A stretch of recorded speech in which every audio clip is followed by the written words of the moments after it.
The following program has been rated NC-17 by the RIAA Certification Board. But why? Because this movie has naughty language. No persons under the age of 17 will be admitted without parent or legal guardian. And now, the feature presentation.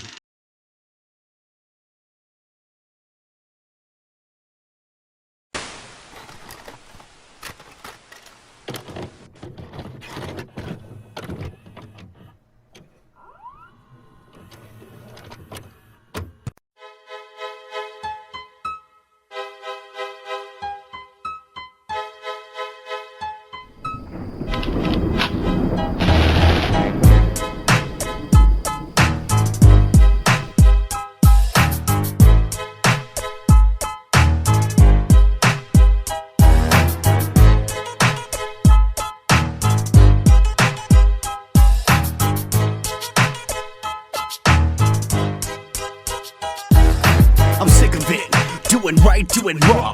Parents pissed off every time I write a song. Smoke, crack, worship Satan, what the fuck is that? It's something funny, made for you to laugh at. You're destroying America with your rap. You're so full of shit I need to call hazmat. The only way I would ever apologize is if I had my face back.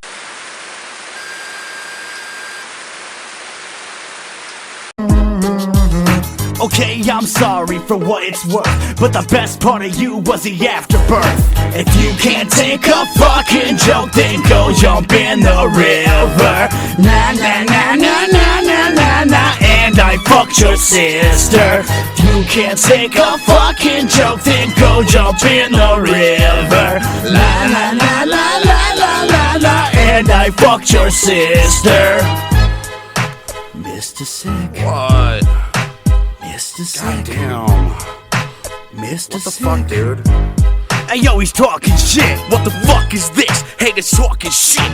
Run your mouth, this is what you're gonna get. A screwdriver jammed in your fucking eye. So long. Thanks for coming by. Tell your sister, I'll be over by 10 with my dick in the mouth and my balls on. So, I've kind of been sitting here for the past couple of days trying to figure out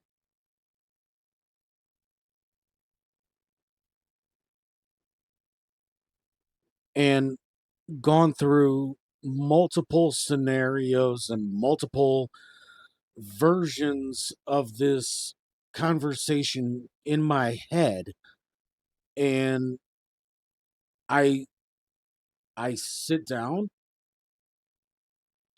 I I say something, and then I don't like what I say, and I turn around and I rebuttal, and I'm just like, I don't like it. There's got to be a better way. What can I possibly say?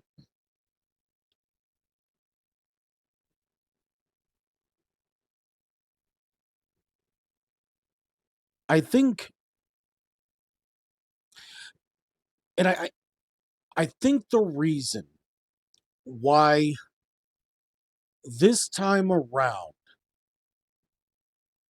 it's so difficult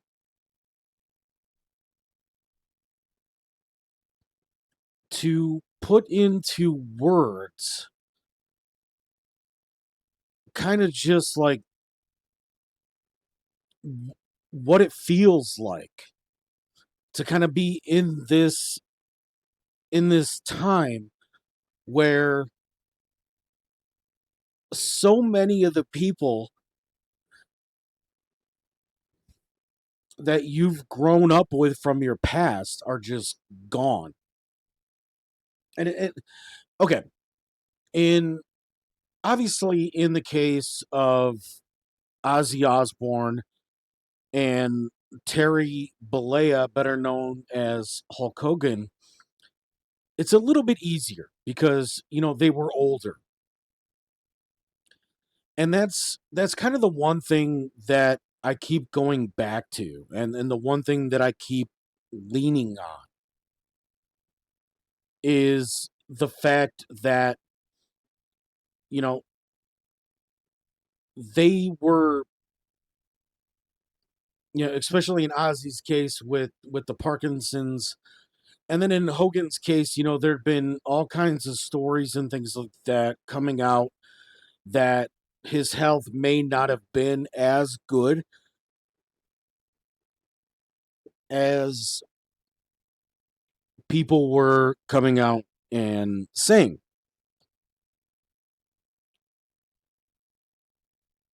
And I was never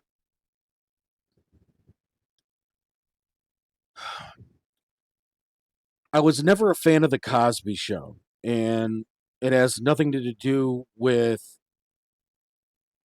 who was on it or the fact that it was Bill Cosby or anything like that. It just, especially when that show was on, I didn't have control over the remote. So I never really got to sit down and experience it. And as I got older and I got into other things, kind of that utopian feeling of the Cosby Show where, you know, um, everything's perfect and everything's happy and things like that. It never really impressed me, or it never really meant anything to me, if that makes any sense. But I knew of Malcolm, and I knew that Malcolm had done other things, obviously. And I actually remember him most from the short time that he was on The Fresh Prince of Bel-Air when he was dating Hillary. And like for me, when it comes to Malcolm,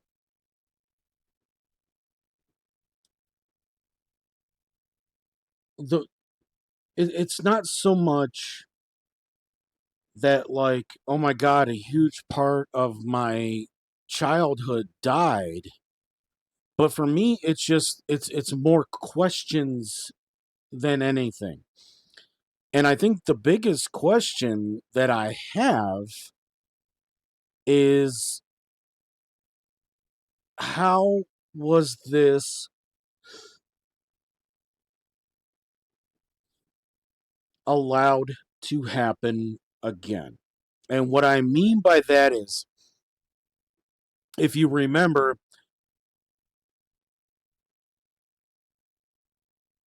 I don't want to say it was during COVID, but it might have been like right before and then right after, or maybe both of them were right after.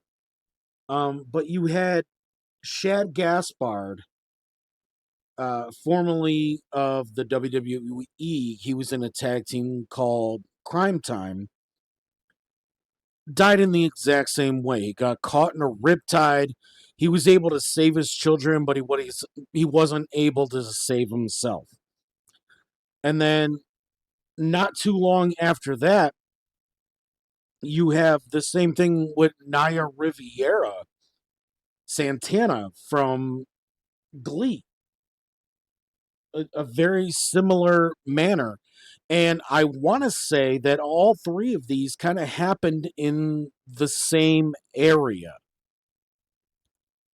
So it's like, how many more people need to die in this similar fashion before somebody's going to go out there with a sign that says, don't swim here, don't boat here, if there isn't a lifeguard on duty? Because there are the dangers of riptides.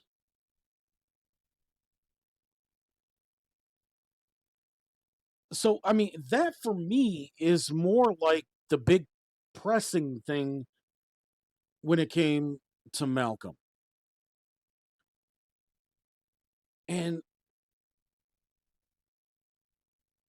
as a journalist who believes in integrity, it's like, how do you voice this? How do you put into words that you hope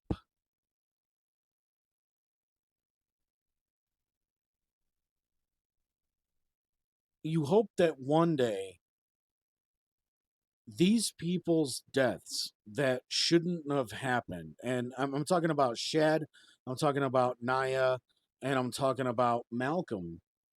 Like, how many more need to go in this horrible way before we're able to sit there and be like, fuck, we have a problem here.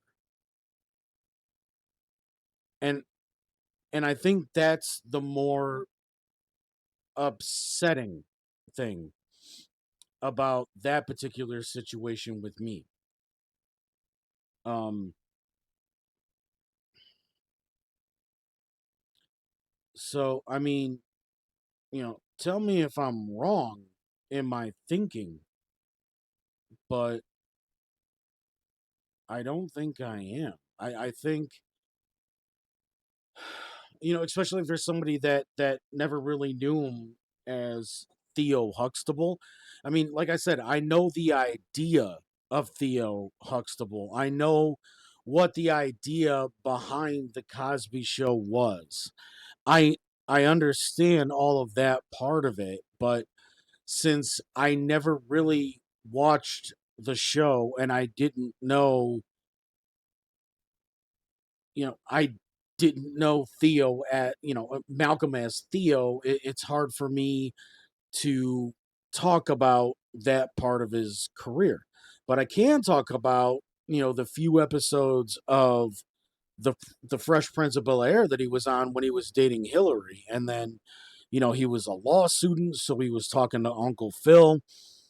There was the classic episode where he gets into the car accident with Will and Jazz, and then takes Will and Jazz to court for the accident. And unfortunately, Uncle Phil was able to sit there and be like, well, sorry, according to your driver's license, it says you're supposed to be wearing glasses and you weren't. So for that reason, you shouldn't have been behind the wheel of a car.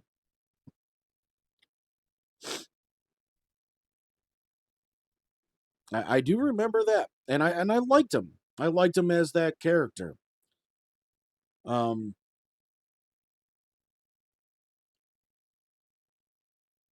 so I think that's what it is with me. Is when it comes to Malcolm, it's more just, why was this allowed to happen again? And what is it gonna take? Who is it gonna take for the people in charge of that area to do something to make sure that this kind of thing doesn't happen again?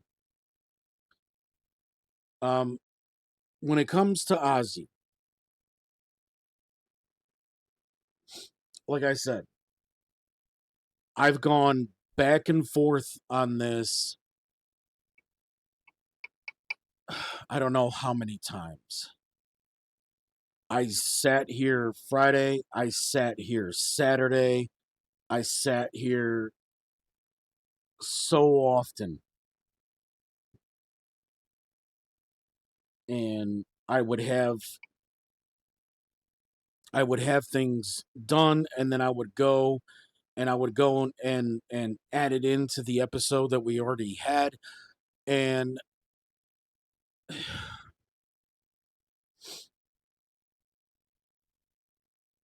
I didn't like it. I didn't think it was enough. I didn't think I was saying the right things, and I would just keep coming back and wondering, like,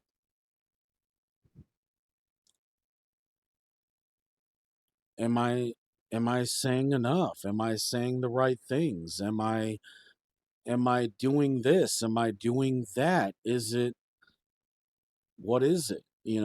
And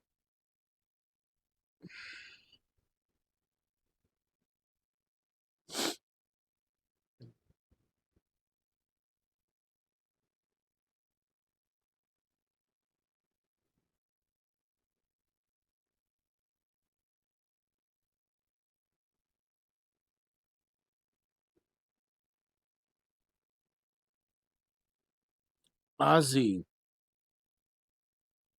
in my opinion, will forever be the definition of a generational talent. And I say that because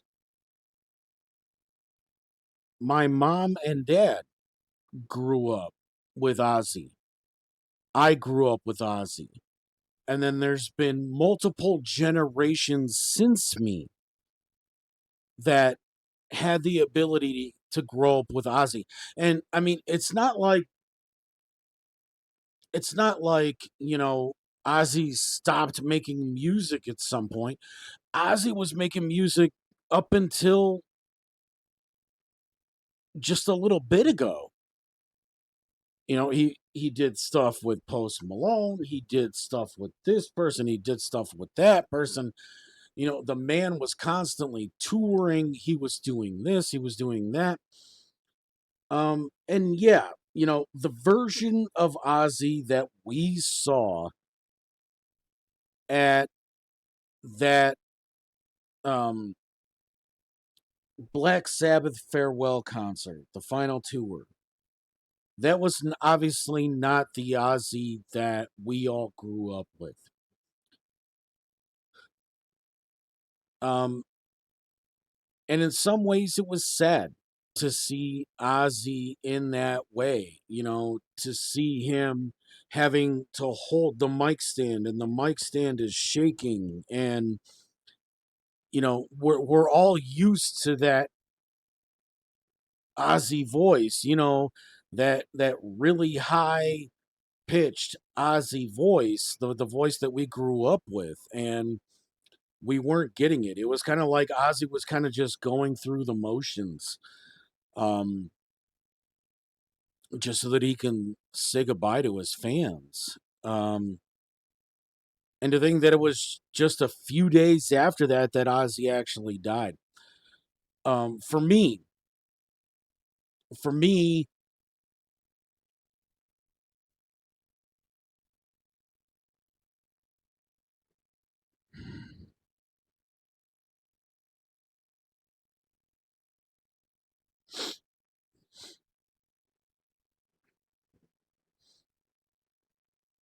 even though both of my parents listened to Black Sabbath and Ozzy for that matter,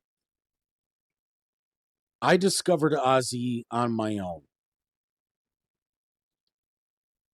And not because they didn't want me to listen to that kind of music or anything. I mean, it just one of those things. Like they didn't introduce me to Ozzy. They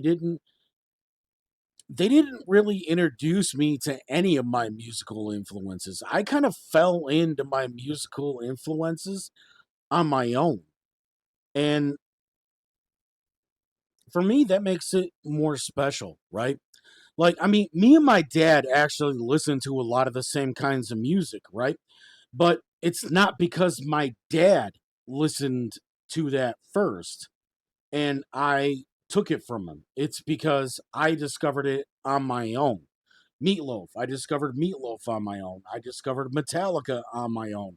I discovered Ozzy on my own. Like yeah, dad listened to it, but he's not the reason I listen to it, right?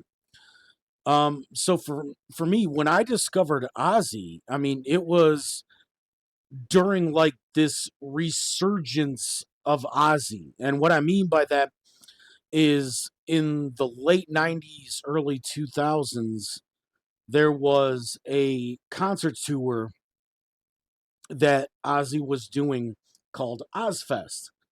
And Ozzy obviously was always the main event. I mean, come on, it's Ozzy. But it was also giving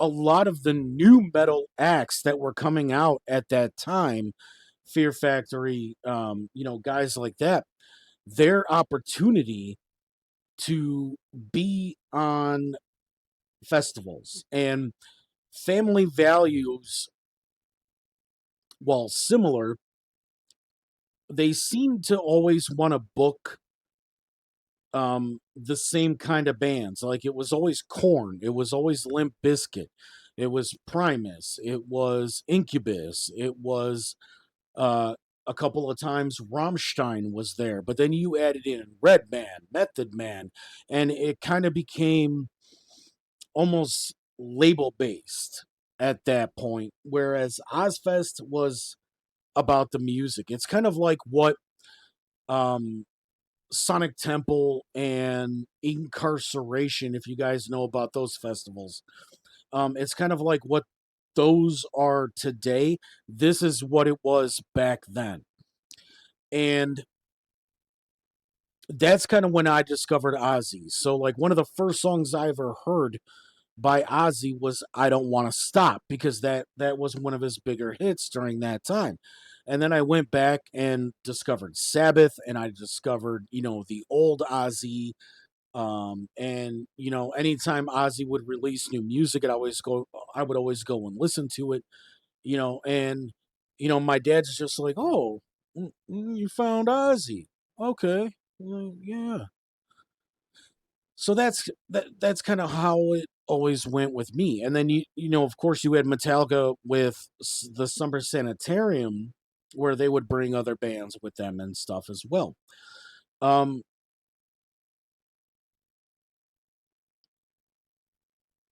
but and then that was also the time that the Osbournes TV show came about, and kind of the birth of reality TV, and with the craziness of Ozzy already, the biting the head off a bat, the claims of being linked to Satanism because of some of the things that Black Sabbath did, and even some of the things that Ozzy did. Um, I never really got into the Osbournes either, but knew of it, and I knew of some of the shenanigans that were going on that show.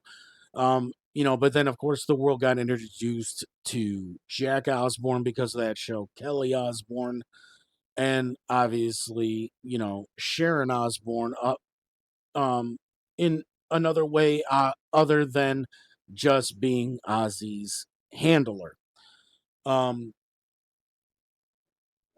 so there's a lot of that too. Um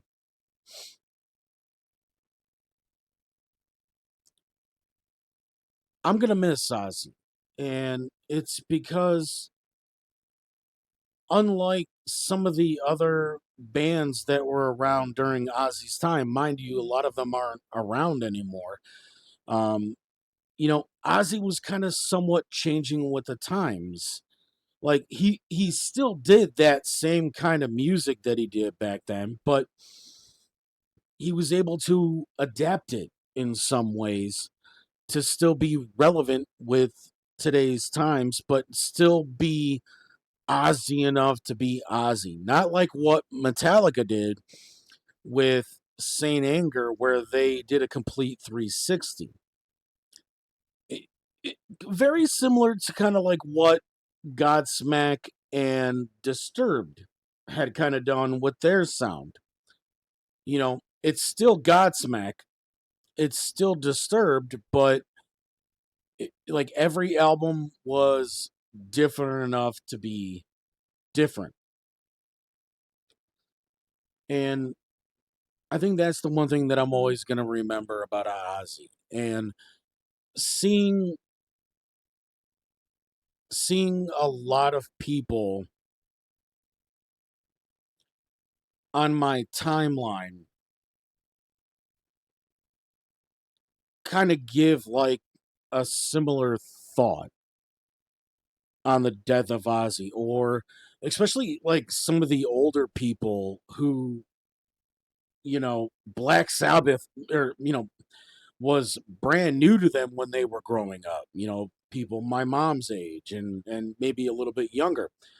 Um, to hear them sit there and talk about how Ozzy redefined music during that time. And let me say this as well. This was kind of around the time of the new wave of British heavy metal that you always hear Metallica talk about that influenced them.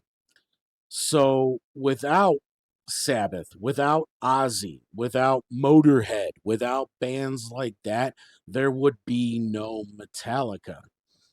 And if you look at some of the tracks that Metallica covered on Garage Inc., that's very poignant. Sabra Cadabra was a Black Sabbath song. Obviously, there were Too Late, songs like that that were all Motorhead. Um, you know, you see a lot of that, and and in that way, I got to thank Ozzy too. I got to say, thank you to Ozzy for influencing probably my biggest influence, which is Metallica. Um, so you know, thank you, Ozzy, for that. And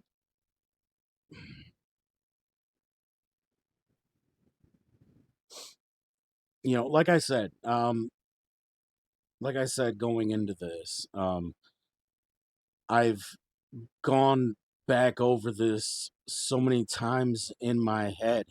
What do I say? How do I express myself? And then finally I thought about it and I just said, it just express yourself however you're going to express yourself.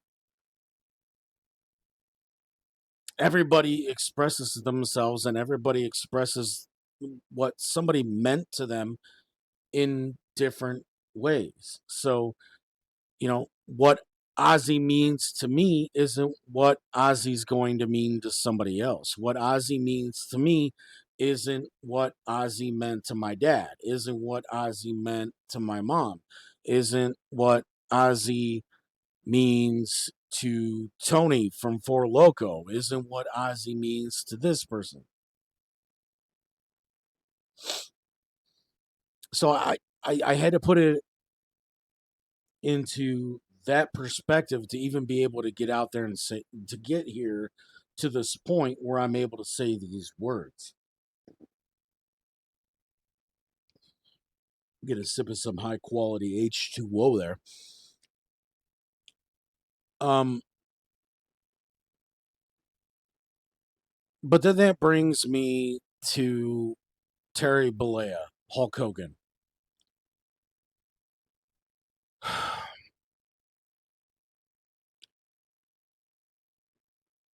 As I said on my Facebook post,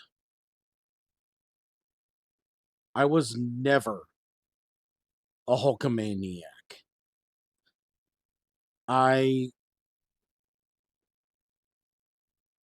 I didn't really know that version of Hulk Hogan. I knew who Hulk Hogan was, obviously, because everybody knew who Hulk Hogan was. Even if you weren't a wrestling fan, you knew who Hulk Hogan was because of the impact that Hulk Hogan made in the wrestling business. But then he was also the first person in that business to transcend the business and be bigger than the business. And that's how I knew him. Because of Hulk Hogan's Rock and Wrestling, because of Hulk Hogan's cartoon show, because of the movies that Hulk Hogan did, the more family friendly ones, obviously, for when I was a kid. Um, for all of those things, I did not watch wrestling during Hogan's initial era. So I did not live Hulkamania. What I did live was Hollywood Hogan. And when I had heard that Hogan went from being the say your prayers, eat your vitamins, and train every day version of Hulk Hogan into, well, let me tell you something, Scheme Gene. All this crap that these people are throwing in the ring at me is what I think about all these people. They're nothing but garbage. Ted Turner promised me millions of dollars and I don't have it. Ted Turner promised me the best competition. Ted Turner promised me movies. Ted Turner promised me TV. Ted Turner promised me this. I want what is mine. That to me spoke to me more than eat your vitamins, say your prayers, and train.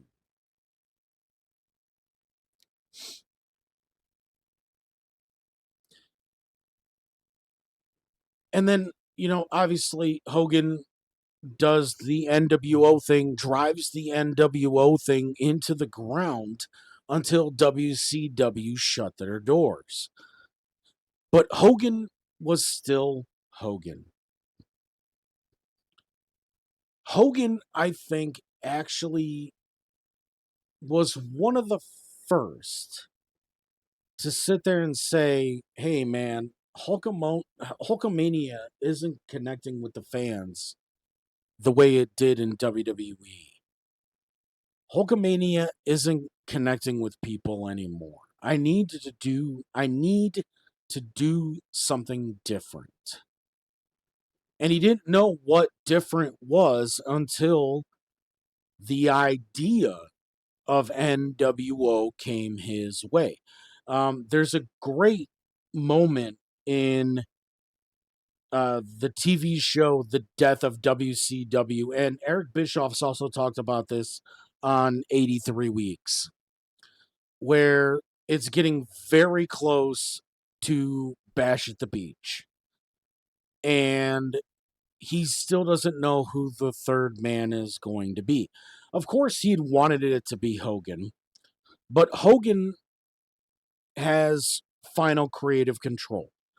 So they can pitch Hulk whatever they want, but Hogan can say no. And I think that was the big thing, was Eric was afraid that he's going to pitch this idea of being the third man to Terry, and Terry's going to sit there and be like, no, brother, I'm not going to do that. Hulkamania, man, I can't do that. I can't turn my back on the kids. So they're at Great American Bash, which was the pay-per-view right before Bash at the Beach. And Bischoff gets told that Terry would like to see him in his dressing room. Hulk would like to see him in his trailer. So he goes out to the trailer, and Hogan is watching the moment back where Hall and Nash powerbomb Bischoff off of the stage. And he's got a cigar in one hand, and I don't remember exactly what Bischoff said he had in the other hand. But he goes,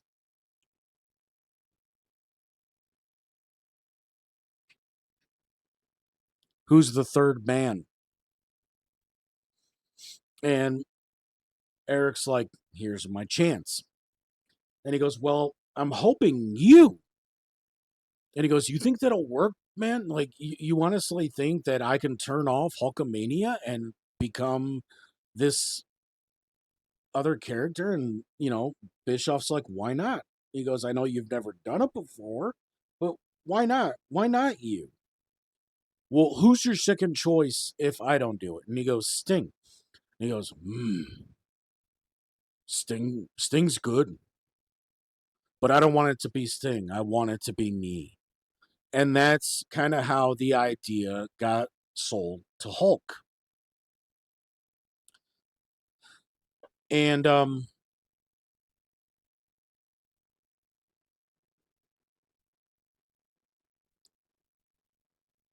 Hogan again had always transcended wrestling. He did Rocky 3, No Holds Barred, Mr. Nanny, Suburban Commando, Thunder in Paradise. The Hogan, Hogan knows best. He had his own version of the Ozzy reality show, and that introduced the world to Brooke. That introduced the world to Nick. That introduced the world to Linda McMahon. Now, Hogan Knows Best I did watch because some of it was like at the end of his second WWE run, but then also kind of started leaning into when him and Bischoff took over TNA. And again, I think, obviously, Eric and Hogan had the best of intentions with TNA. They made the mistake of bringing in people that nobody wanted to see. And then the weird storylines with like bringing Brooke in to take over the Knockouts division. What the fuck does Brooke Hogan know about wrestling? Other than the fact that her daddy is Hulk Hogan. I mean, other than that, she knows shit. And then you do the storyline where Bubba Ray, Bully Ray, is proposing to her, and she's turning her back on her dad. Like, pretty much just like, well, it worked in WWE when Stephanie married Triple H, so why can't it work in TNA with Brooke Hogan and Bubba Ray Dudley? Well, let me tell you why. Actually, I'm not going to tell you why, because that's a conversation for another time. And then things got weird with Hulk, right?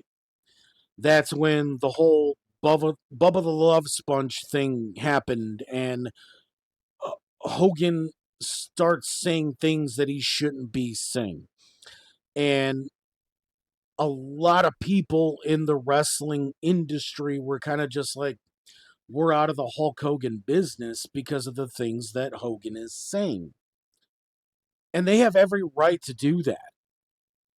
Even me, myself, I'm like, you know what? I'm kind of out of the Hulk Hogan business. Like, I can respect what the man did in the past, but I don't have to buy in to this idea of, well, Hulk Hogan saying things and doing things that he shouldn't be saying and doing things that he shouldn't be doing. And I can still be okay with that. And I think kind of the greatest reaction to that was when WWE put the NWO in the WWE Hall of Fame. And obviously the NWO has every right to be there.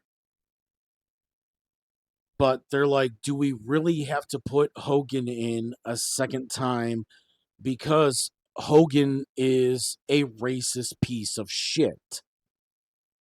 And, WWE still to this day, and I think it was most evident when they debuted on Netflix with Raw, and they bring Hogan out, and the crowd boos the fuck out of him. You know, Hulk Hogan's time to be in front of the camera is done.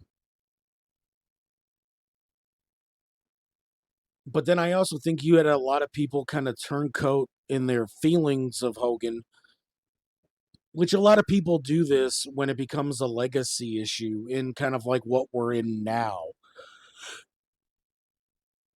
You know, where Hogan is gone. And when they did the tribute to Hogan Friday night on SmackDown, you know, pretty much the entire arena here in Cleveland was thank you, Hogan. When just months ago it was fuck you, Hogan. So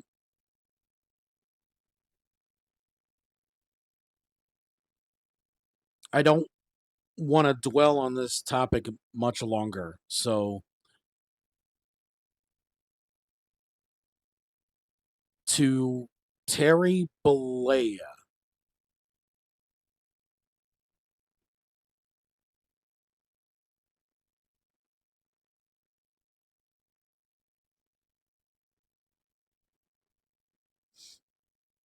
you did and said awful things.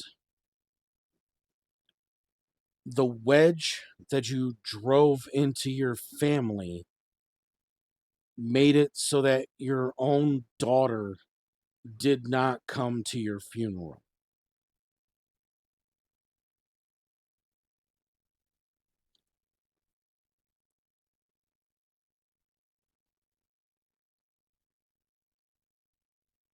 So because of that, I don't feel anything because the man Terry Bollea died.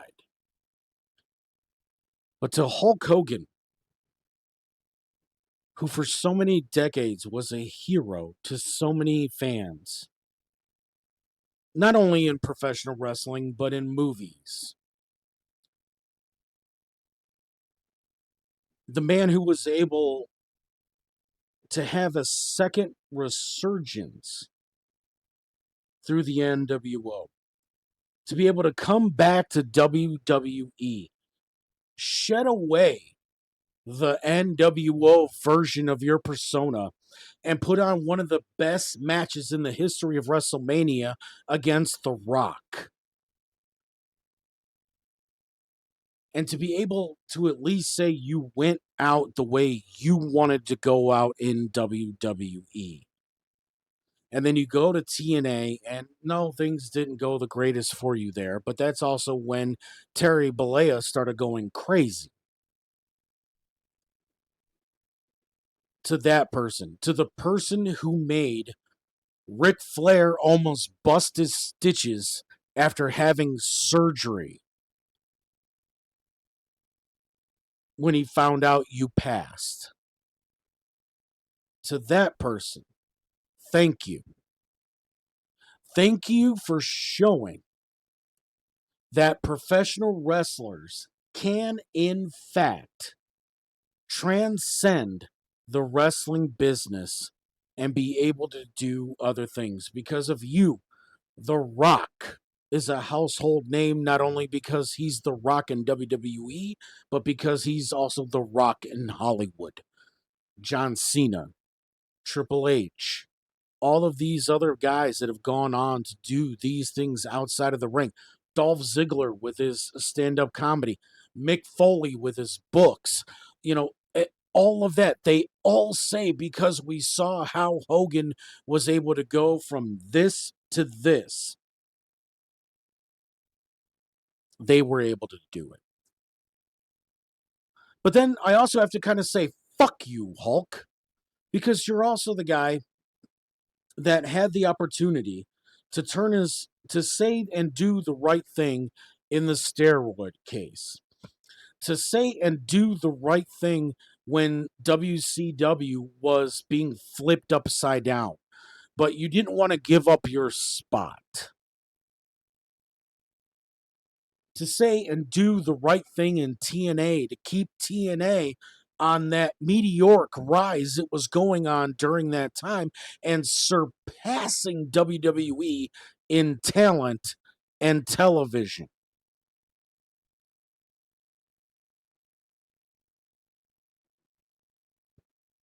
So, thank you, but also I've lost a lot of respect for you.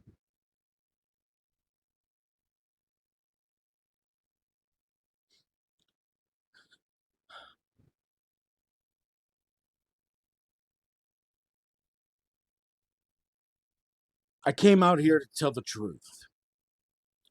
And I think that's the reason why a lot of the things that I had recorded and did before didn't work, because I was pretending. I was pretending to say that, yeah, I may not have been the biggest fan of Terry Bollea, the human being, but I did respect everything that Hogan did for the business.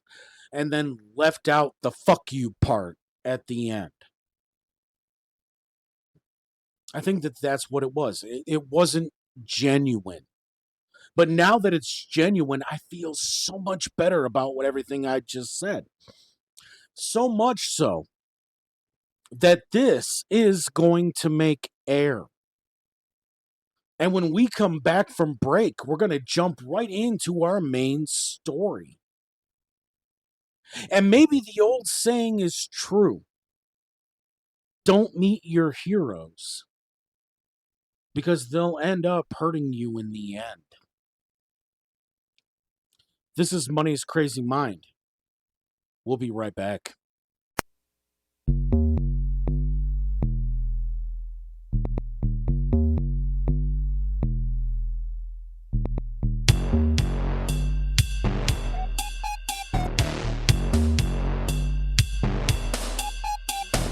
Why am I living the way that I'm living? Walking a path that is heavenly forbidden. I walk through the dark and I stand alone. My mind is stuck in an evil zone. I'm Satan's son, CKG. The demons are leading me through a sickening path of the fires of hell. These walls of fire will be my cell. I'm destined to an eternity of pain. But what's the difference from the way I was living? I'll kill you just to watch you bleed. So give me the bat and I'll smash your skull with one fucking crack. Homicidal maniac, and this is how I react. Bitch, I'm going insane as I slice off your head to eat your brain. Drain your blood into a cup, fill it till it's all the way up. Drop your body on the floor, piss on you, you fucking whore. You could have been happy with me, but now you're fucked for eternity. Boom, I just cast a spell to watch your soul burning in hell. Gave you something I never had, ended up in a body bag. Demons screaming, bodies bleeding. Is this a dream or reality? I'm trapped in this bitch for what's left of me. Jesus don't wanna step to me. Open your eyes so you can see Mr. Sick and CKG, newest member of the family. I'm mushroom tripping, steady dipping. Gone on the weed and ecstasy. Oh my God, you don't know me. The gates of hell is where my soul fell from the depths of the deep. It's where I'll be found, ain't no telling what I'll do next. I'll stab your ass right in the neck. I'll put you under a deep dark hex, not the one that you wanna test. Put a slug right through your chest. A cannibal, bitch, I'll eat your flesh. Demented as fuck. Half the time when people see me, just wanna throw up. Once I come into the game, your ass is fucked. Cause me and Psych Ward, we taking over. It's our world order. I'm CKG, I'm #1. I kill motherfuckers just for fun. If you wanna find out, go on and step up. I'll tear out your guts and I'll eat that shit. How sweet, fresh meat. It's Devo Crazy, CKG. Rolling down Elm Street, killing bitches in the daylight. No mask, don't give a fuck what you think. It's what we do. Murder mayhem, music leaving babies in your gut with ISS in your womb. Yeah, motherfucker, I don't give a fuck what you thinking. Psych Ward, CKG.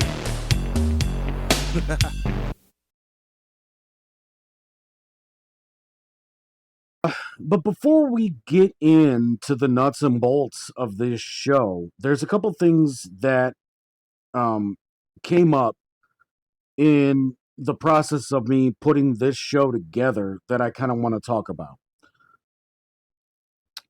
So like I said, a couple of things that I just want to go over and kind of just talk about before we get into today's class, Murder 101, and I'll explain that as we uh, go along here.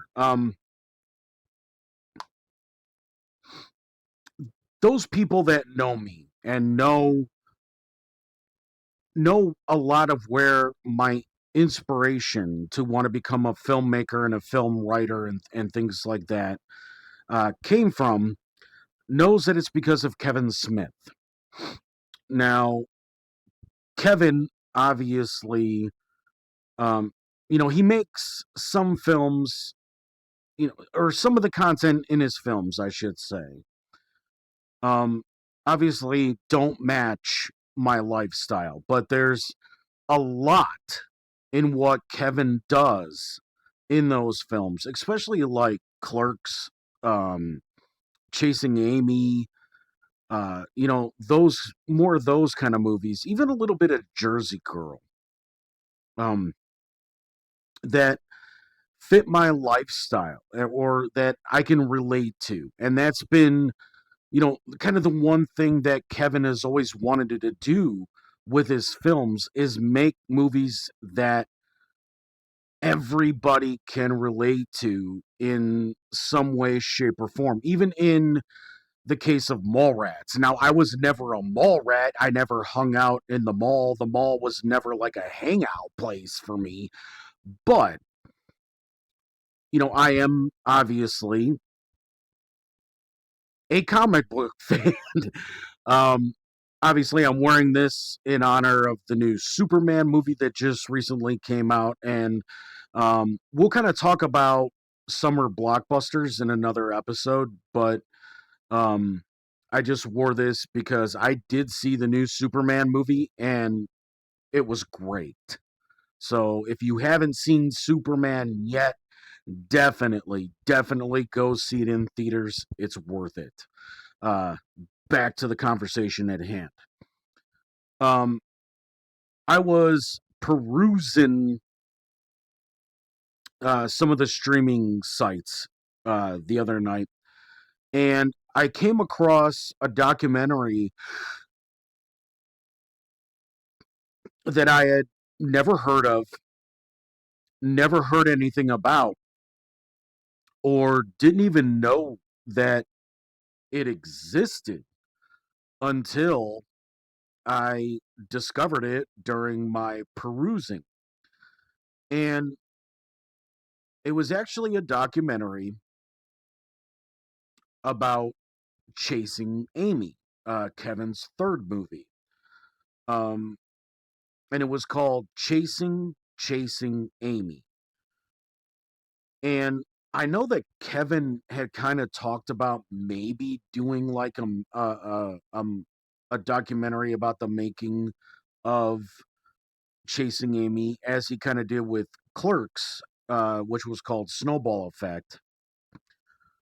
So I thought maybe this was it, and then I started looking at the description of the movie, and I'm like, wait a minute, this doesn't sound like something about Kevin, but like some of the screenshots and some of the trailers and things like that showed Kevin.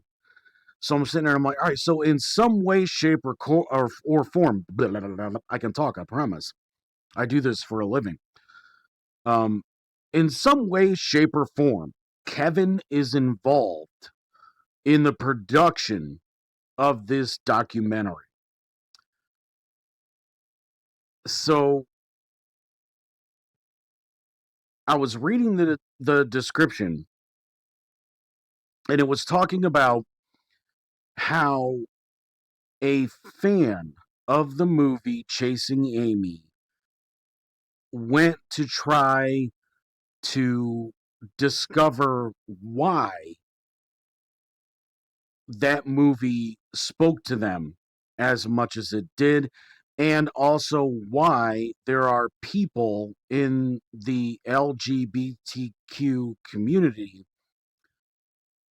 that don't like Chasing Amy, which I found interesting because a lot of the people that I know that are in the LGBTQ community loved Chasing Amy because it gave them a chance to be genuine about themselves. Not necessarily that like they used it as their way of coming out, but it made them at a time when it wasn't so common for people in that community to come out, or to not just to come out, but if like if certain people know that that is their lifestyle, um it gave them a chance to feel more comfortable in their own skin, which was kind of the journey that the filmmaker of Chasing Amy felt. It was because of Chasing Amy that she was able to sit there and say, I am a lesbian and this is my lifestyle. And I am now a filmmaker because of Chasing Amy. And obviously, that spoke volumes to Kevin. It spoke volumes to Joey Lauren Adams. It's even Affleck responded to this girl's TED talk. She actually did a legitimate TED talk talking about how Chasing Amy helped her feel more comfortable in her skin.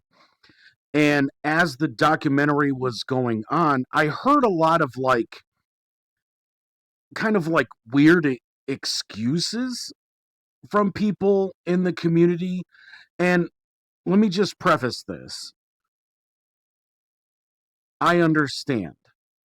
I understand why these people were saying the things that they were saying and why they could feel the way that they were. But looking at it from the opposite end of the spectrum and looking at it as somebody who went into this completely unobjectified. Like, yes, I'm a fan of Chasing Amy. I'm a fan of Kevin's. I'm a fan of his movies. But at the same time, as a fan of documentary filmmaking and of somebody that watches a lot of documentaries, I always try to go into documentaries unobjectified so that way, or unbiased, I guess I should say, so that way, by the time I finish the film, I can come up with my own damn opinion and say, do I agree with the filmmakers or do I think they missed something? And in this case, like, um, as the film was going on, and I heard the things that members of the community were coming out and saying, it was, how can we declare this film as a triumph for the community when it wasn't somebody in the community that made the movie? It was made by and this is a legitimate quote, fat, white, straight man about straight white men turning lesbians. And when I heard that, I've heard everything that Kevin has always said about Chasing Amy, specifically about Chasing Amy. Kevin's brother is actually a homosexual. His brother's name is Dan. This isn't any like information that I'm giving out here. If you watch An Evening with Kevin Smith, it's there. But he always felt that his brother, or I shouldn't say he always felt, his brother felt that he could not enjoy movies the way that Kevin and his father did because he felt like he wasn't being represented in a positive way. And so Kevin promised his brother so that at least his brother can enjoy his brother's movies, that in every single one of his movies he'll throw in a little bit of gay content so that his brother can at least enjoy a film. And his brother actually enjoys Chasing Amy because of this. Now, there are those minority voices in the community that say Chasing Amy is an atrocity because of the reasons that I mentioned. However, there's another way to look at this. And this is kind of the way that I've always looked at the message that Chasing Amy was saying. You have the idiot character, you have the homophobic character, Banky, who's sitting there and kind of being, at the time, the majority voice for the way people felt during that time. Then you have the character of Ben Affleck, who, yes, is a straight male character. Holden McNeil is the character's name in the film, played by Ben Affleck. And the only mistake he made was falling in love. And he fell in love with the wrong person.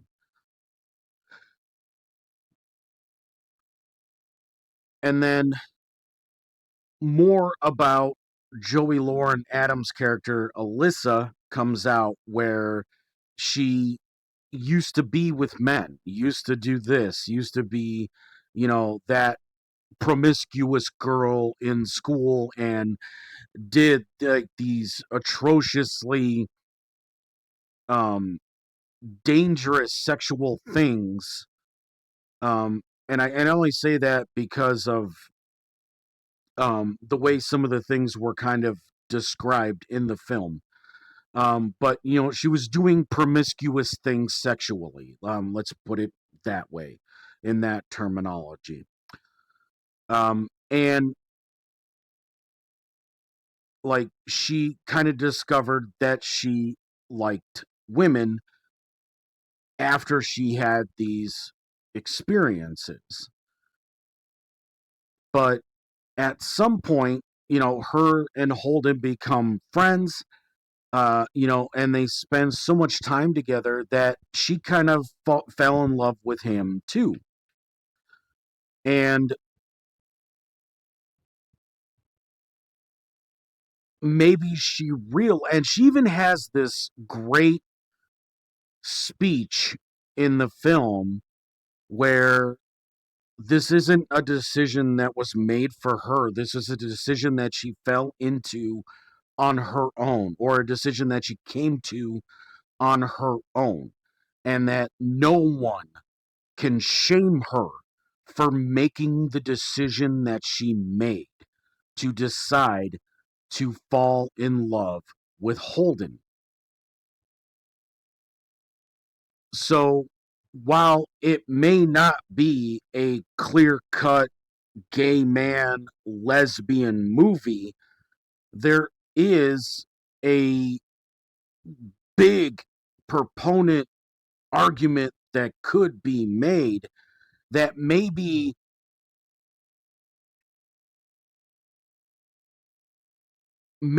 through the discovery, I lost my words for a second there, like they were right here and then all of a sudden they went poof. Okay, it's not black and white. There's lots of shades of gray in the movie, in that Alyssa herself is finding out that there isn't just gay and straight. There's this middle where she can love and she can have romantic and sexual feelings for members of both sex. And that, I think, during a time where there was kind of this weird black and white thing, and people questioned bisexuality because at that time it was very black and white in the definitions that we had. And even into the early 2000s, like when I was graduating high school, it was still kind of that way. Like bisexuality was still very taboo, even though I knew a lot of bisexual people. I dated one. I mean, not my story to tell on that part of it, but yes, I did at one time date a bisexual woman. Why? Because I had feelings for her. She had feelings for me. At the time, she wasn't dating anybody else. And before me, she had had a girlfriend.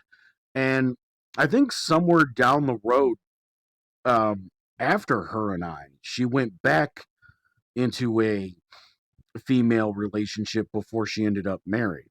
Um, but like the point is that the black and it seems to me like that some of the people that think that there's just a black and white way of looking into filmmaking on that particular subject matter, um, meaning that only people in the community should make films about people in the community. That, to me, is a very dangerous way of thinking.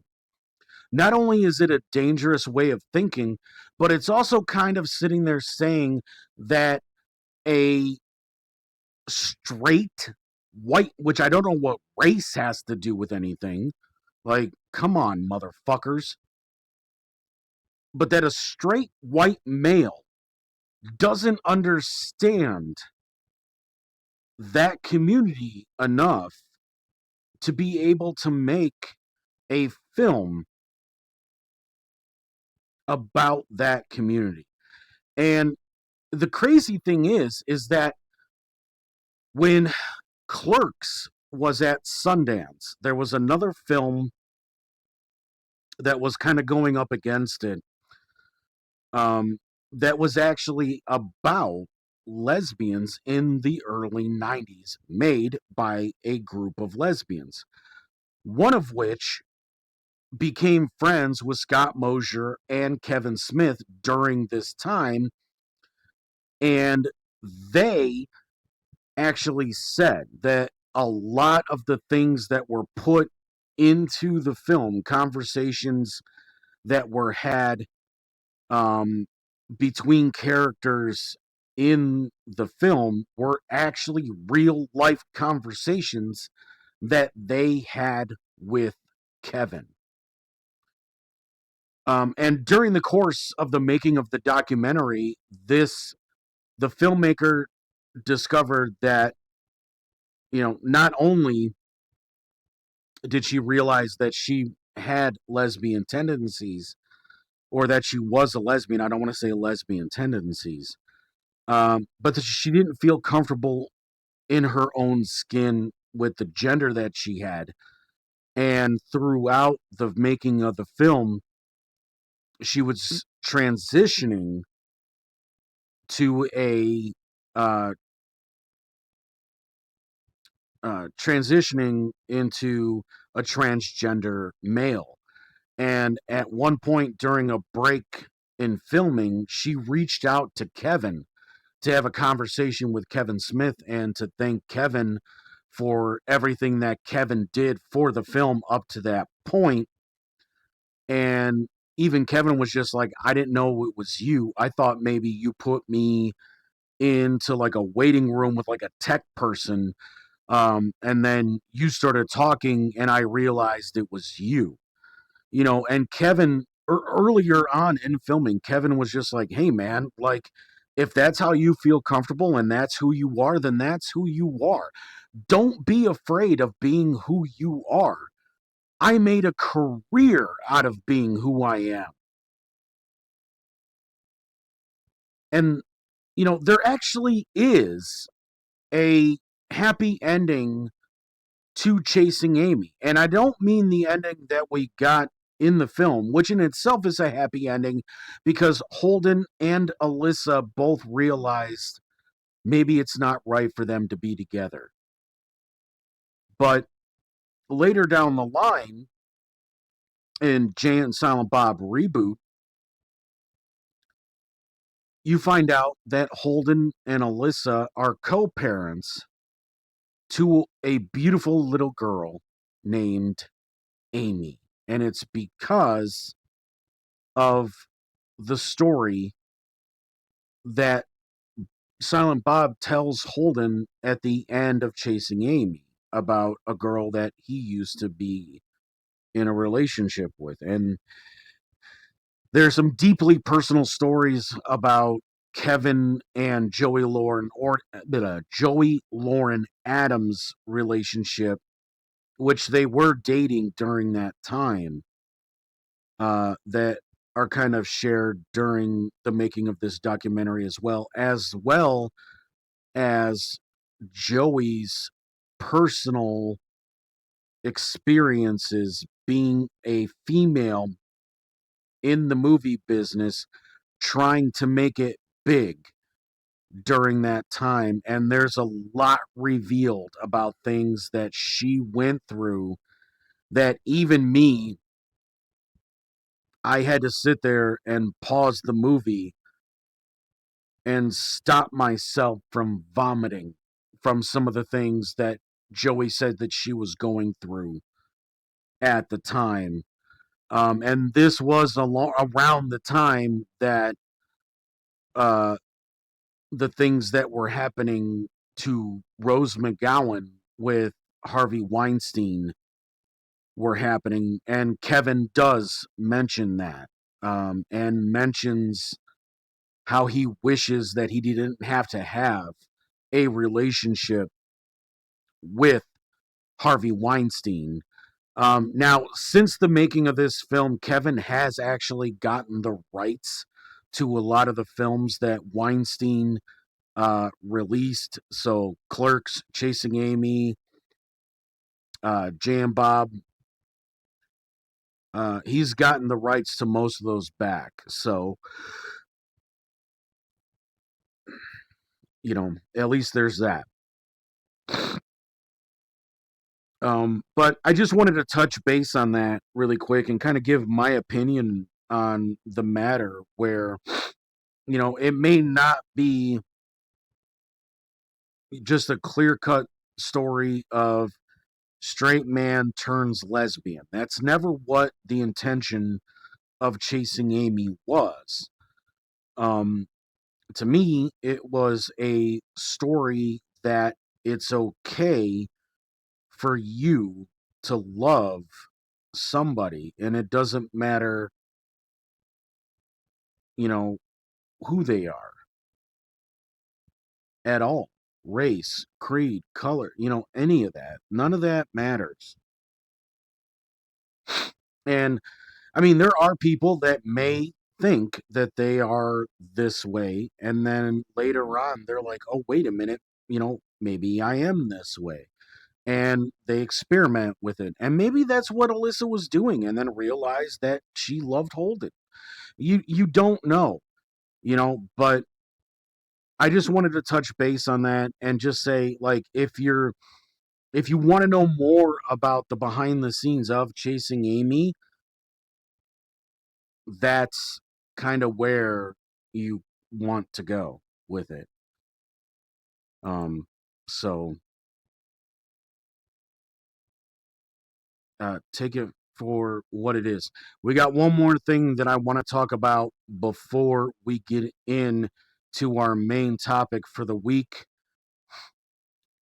So let's talk about that here real quick.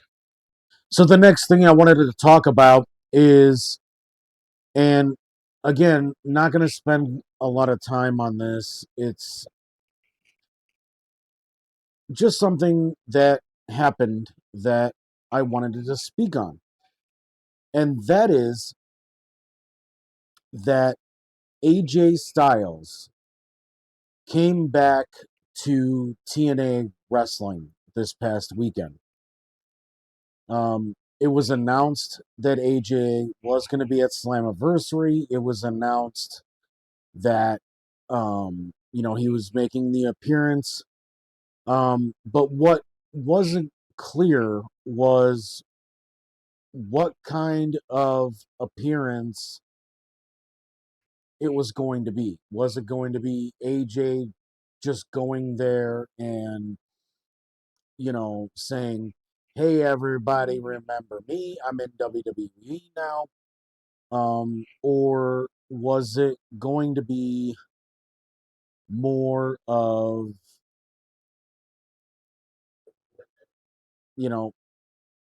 I'm nearing the end of my career. TNA is where I became a household name. TNA pretty much gave me the opportunity to go to Japan, to go to WWE, to do all these things that I'm doing. And I want to pay that back and come back and do one last run, maybe, in TNA. But pretty much what the appearance ended up being was right after the X Division title match between Leon Slater and Moose. AJ came out and, congratulated Leon, said the lights are a little bit brighter in TNA, the crowds are a little bit louder, and the talent is the best it's ever been in TNA. And, if you had asked him before this year that if he would ever come back to TNA, because of the previous regime that was in power, that probably would have never happened. AJ would have never been allowed back. But because Anthem Sports is in charge of TNA now, they opened that door for AJ to be able to come back. And obviously that has a lot to do with the partnership with WWE and, other things to that nature as well. What do I think about it? I think AJ coming back to TNA, even if it was just this one little one-off thing, it was what needed to happen for AJ so that he could have that closure with TNA. Because of the way he was kind of like forced out of the company by the previous regime, by, the stupid stuff that they had going on. And then, he went to Japan. He started Bullet Club. He did this. He did that. He comes to WWE. He has this great run. He's a former champ. He's this. He's that. But he's also all those things in TNA.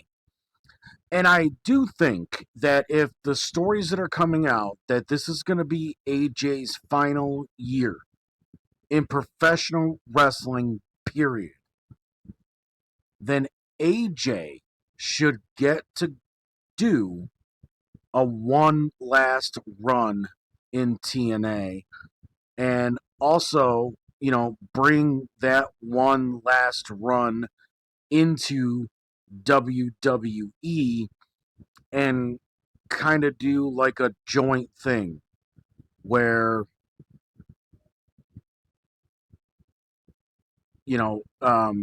whatever storyline AJ gets involved in TNA filters into WWE.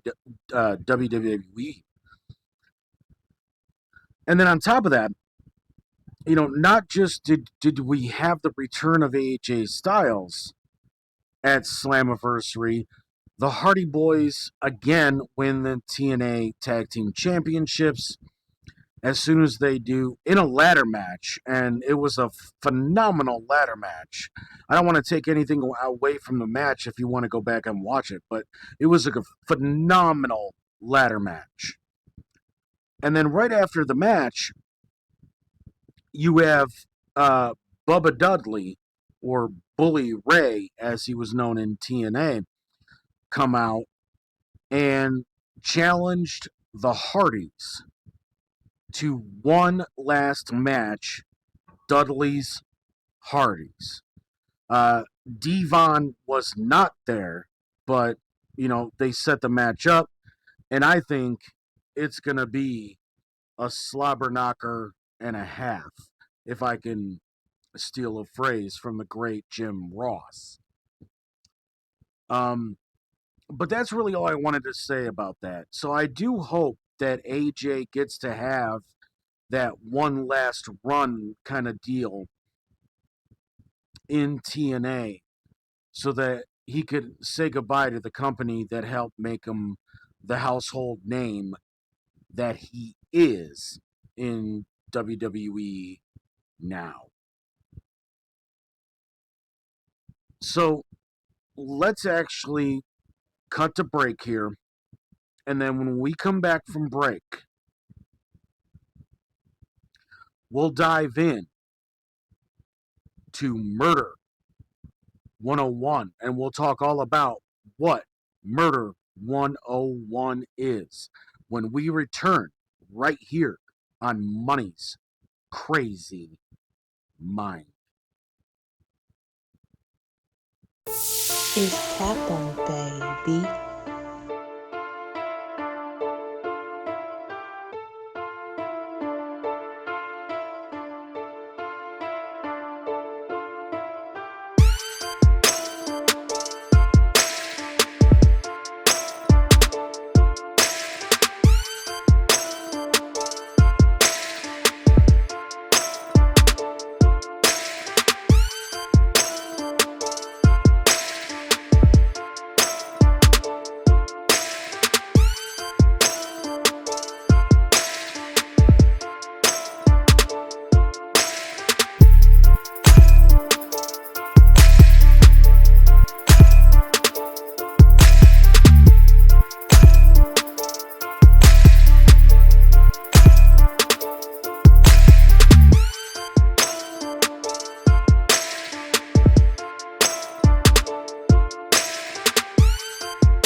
All right, here we go. It took a long road to get to this point, but I wanted to circle back to this and kind of get back to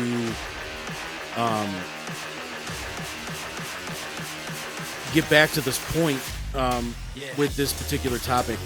And I'm kind of glad that what happened with us having to redo the show and reintroduce the beginning of the show with talking about Hulk Hogan and Ozzy and Malcolm, because it gave me a chance to actually go back into this case and get some new information that before last week was not released due to some gag orders that were placed because of the case, because they didn't want too much information getting out on the case. So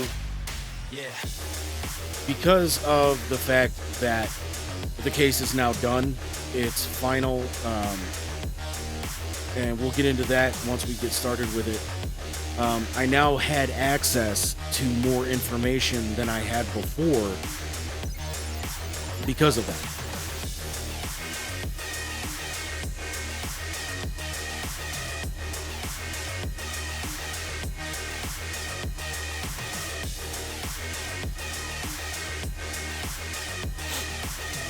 So, for those that don't know, very recently there were 3 documentaries released on or around the same time about a case from 2022 where 4 University of Idaho students were found stabbed to death at a rental house in Moscow, Idaho, which is where the campus is. And it's kind of been it was an interesting case and things like that. I watched all 3 documentaries because I'm just like, wow, 3 documentaries about the same thing. With dealing with the this exact same case. You don't normally see that. One was released through Hulu and HBO Max, as it turns out. One was released through Peacock, and one was released through Amazon Prime. I'm sure that there are probably others out there, but those are the 3 that stuck out to me. And the other thing that stuck out to me is that all 3 of them, while talking about the exact same subject matter, each had a little bit of different information. Like the key things were there. Like I'm not sitting there saying like they went way into left field and was just like, things like that. But I found it interesting that like one documentary would mention one thing that wasn't in one of the other ones. So what I've amassed through the information that was available through all 3 documentaries and the information that was recently made available after the gag orders were dropped is a as definitive timeline as I can put together in this case. So before we get into the timeline, let's just talk a little bit about the case itself. So in November of 2022, 4 University of Idaho students were found stabbed to death at a rental house in Moscow, Idaho, mere hours after posting smiling photographs together on Instagram. The case shocked the small college town and drew media attention from across the world. Yet it took nearly 7 weeks for police to catch a suspect, and almost 3 years to bring him to trial. Now, mere weeks before former PhD criminology student Brian Kohlberger was set to go before a jury, prosecutors have told the victims' families that they have agreed to a plea deal. Kohlberger, 30, is expected to receive 4 consecutive life sentences and waive all his rights to appeal when he appears in court on Wednesday, July 29th, to answer for the murders of Kaylee Gonzalez, Madison Moggan, Zaina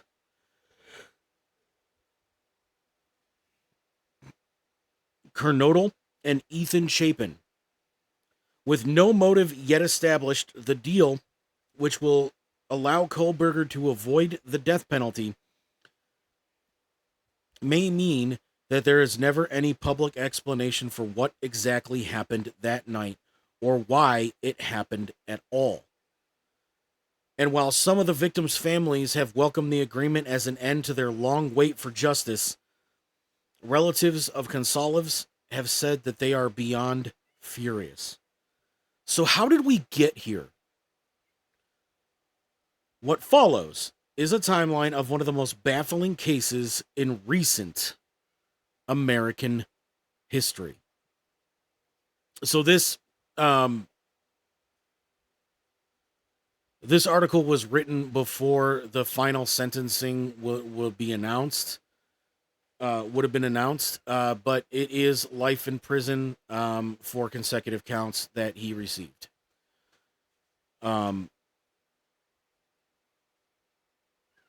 But piecing together what was available in the 3 documentaries, plus this article that I had here from, I want to say it was The Sun. I forgot to mention it on here.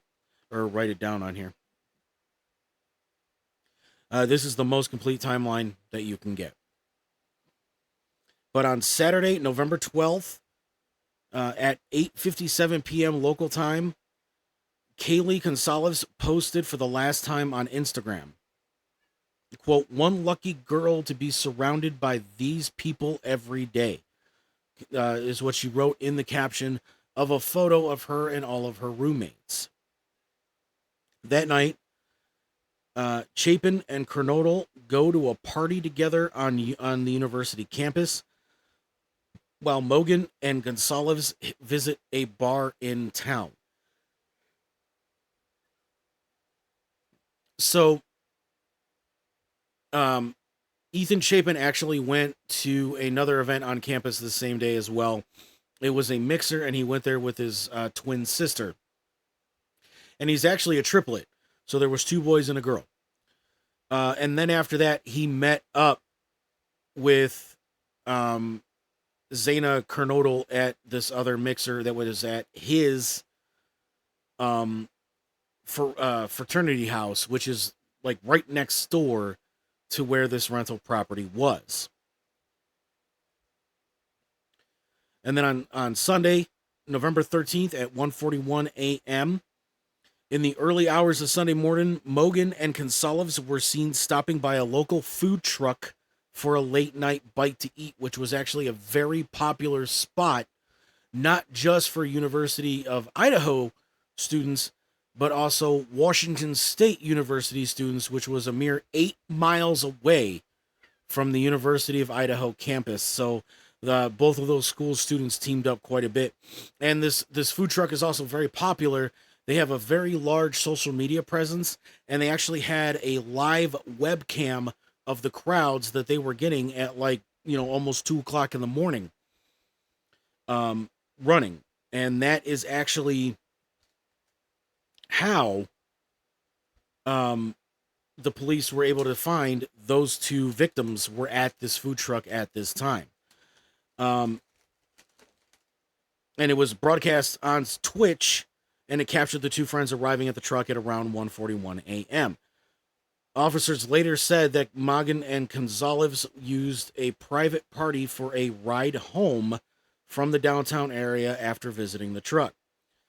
The driver drops them off at their home at around 1:45 a.m.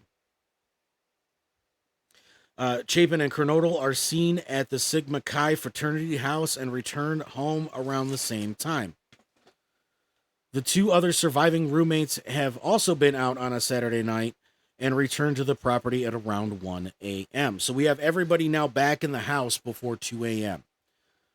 Gonzalez's sister will later reveal that multiple calls were made from the phones of Gonzalez and Mogan to the phone of Gonzalez's former longtime boyfriend between 2:26 a.m. and 2:52 a.m. Between the 2 friends, 10 calls are made, but none answered. At 2:44 a.m., the suspect's car was spotted. Not long after, according to the court documents released by Latah County prosecutors, a car matching the description of Brian Kohlberger's Hyundai sedan is recorded on surveillance cameras at Washington State University, where the 28-year-old is a criminology graduate student. 10 minutes later, the car is spotted heading towards State Route 270, a road which connects the town of Pullman, Washington, to nearby Moscow, Idaho. Remember how I said they were only 8 miles apart.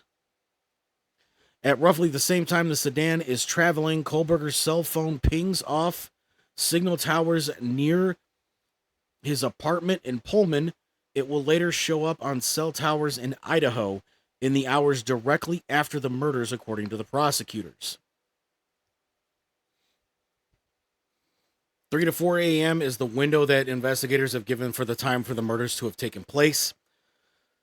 All 4 were stabbed to death with an edged weapon, such as a knife, though the actual murder weapon has never been found. There was no sign of forced entry. The door appeared to be unlocked, and nothing seemed to have been taken. Now, all 3 documentaries brought this point up, And that is that there was like a sliding door on the second floor of this rental property. And this is the door that was always unlocked. Now, you would think you've got 4 women living together, 5, if you include the roommate that moved out, who was there just visiting that night. You would think that they would want that house to be very secure. But this is a college town. They live right next door to a frat house. One of the roommates' boyfriend is in that frat.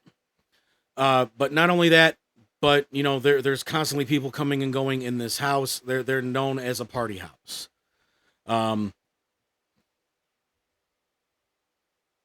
So they always left that door unlocked for people to come and go as they please.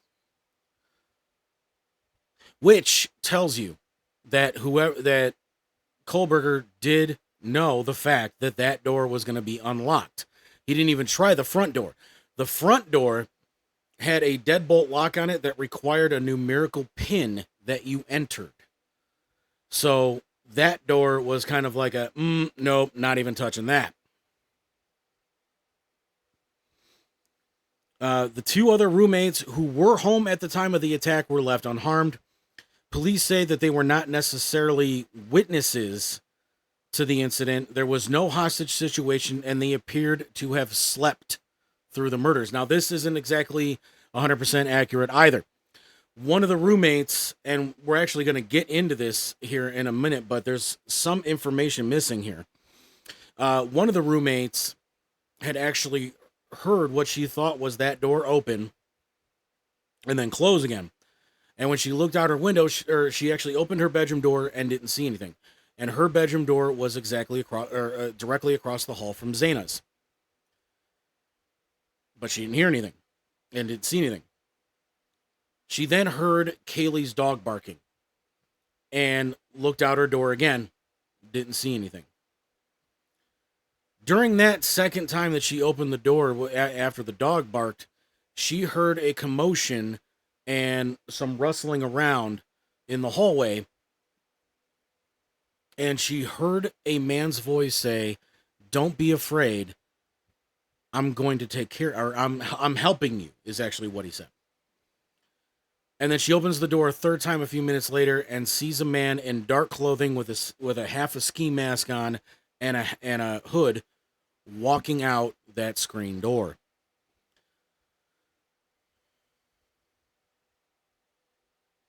Latta County Coroner Kathy Mabbitt said the victims were likely sleeping when they were killed, as all 4 were found in bed and were stabbed multiple times. Now, again, it's a little bit of false information here. One of the victims was actually found in the hallway. And when the roommates found her, she was actually still alive. But unfortunately perished before law enforcement could arrive.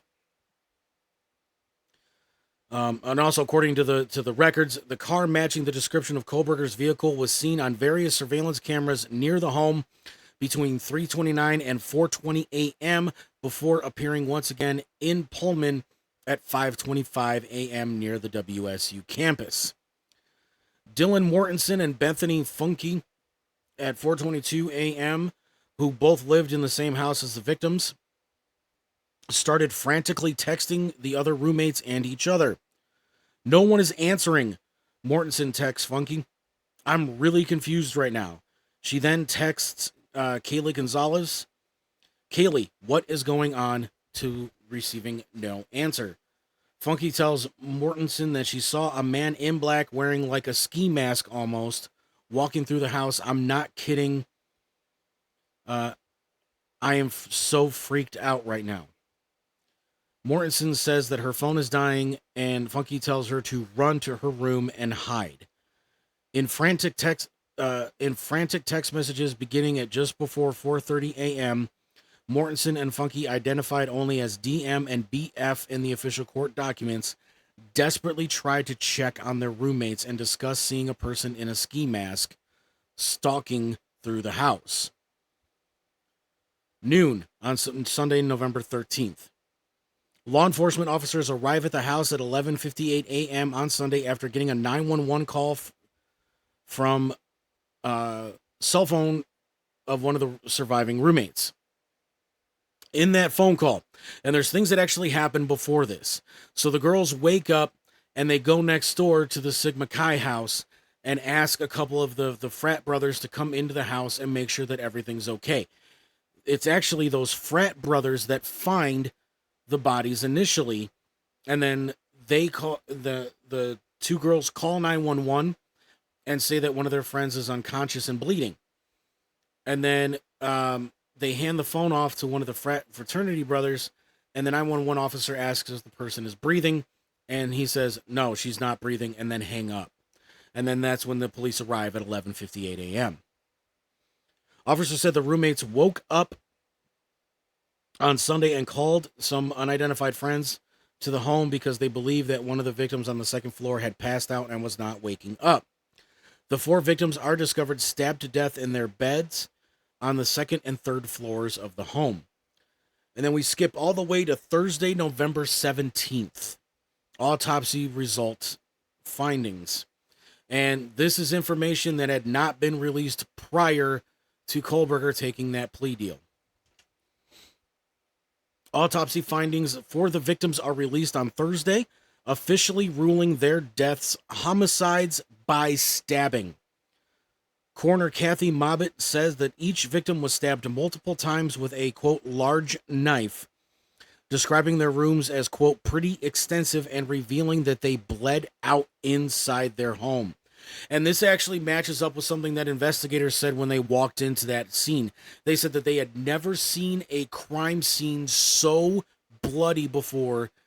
And in one of the documentaries, I can't remember which one it was. I know it's on the one that's on Hulu and HBO Max. You see blood dripping from the foundation outside of the home. And honestly, that's not something that I've seen, and I watch a lot of true crime documentaries. I've never seen blood dripping from the outside of or from the inside of the house to the outside of the house. That they must have been swimming in their own blood for that to happen. And with that much blood loss in 16 minutes is how long it took for this person to kill 4 people. Actually 5. 16 minutes. They died quick and bled out quick.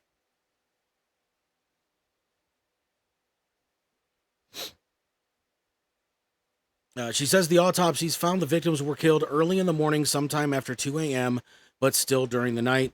It has not been possible to determine from the injuries the order in which the victims were attacked. DNA samples and nail clippings were also taken from the crime scene, with the coroner saying that it is possible that the test could turn up DNA from people besides the victims. A local prosecutor reveals investigators are exploring the possibility that more than one killer is responsible for the killings, while officers search for a military-style K-bar knife believed to be the weapon. And here's why they believe that. When they were searching the crime scene, a leather sheath to a K-bar knife was found in Kaylee's bedroom. And it had, punched into the leather K-bar, so they know it's an official K-bar knife. The picture of a bear, which is K-bar's logo, because K-bar is actually short for kills a bear. The United States Marine Corps logo, and then the initials USMC underneath it. But they never found the knife. But they did find other knives that match that sheath, that came with that sheath. And the knife's about this big, folks. It's about as big as my head. So that's a knife that can do a lot of fucking damage. A lot of fucking damage. So now we fast forward in time with our DeLorean to December 7th.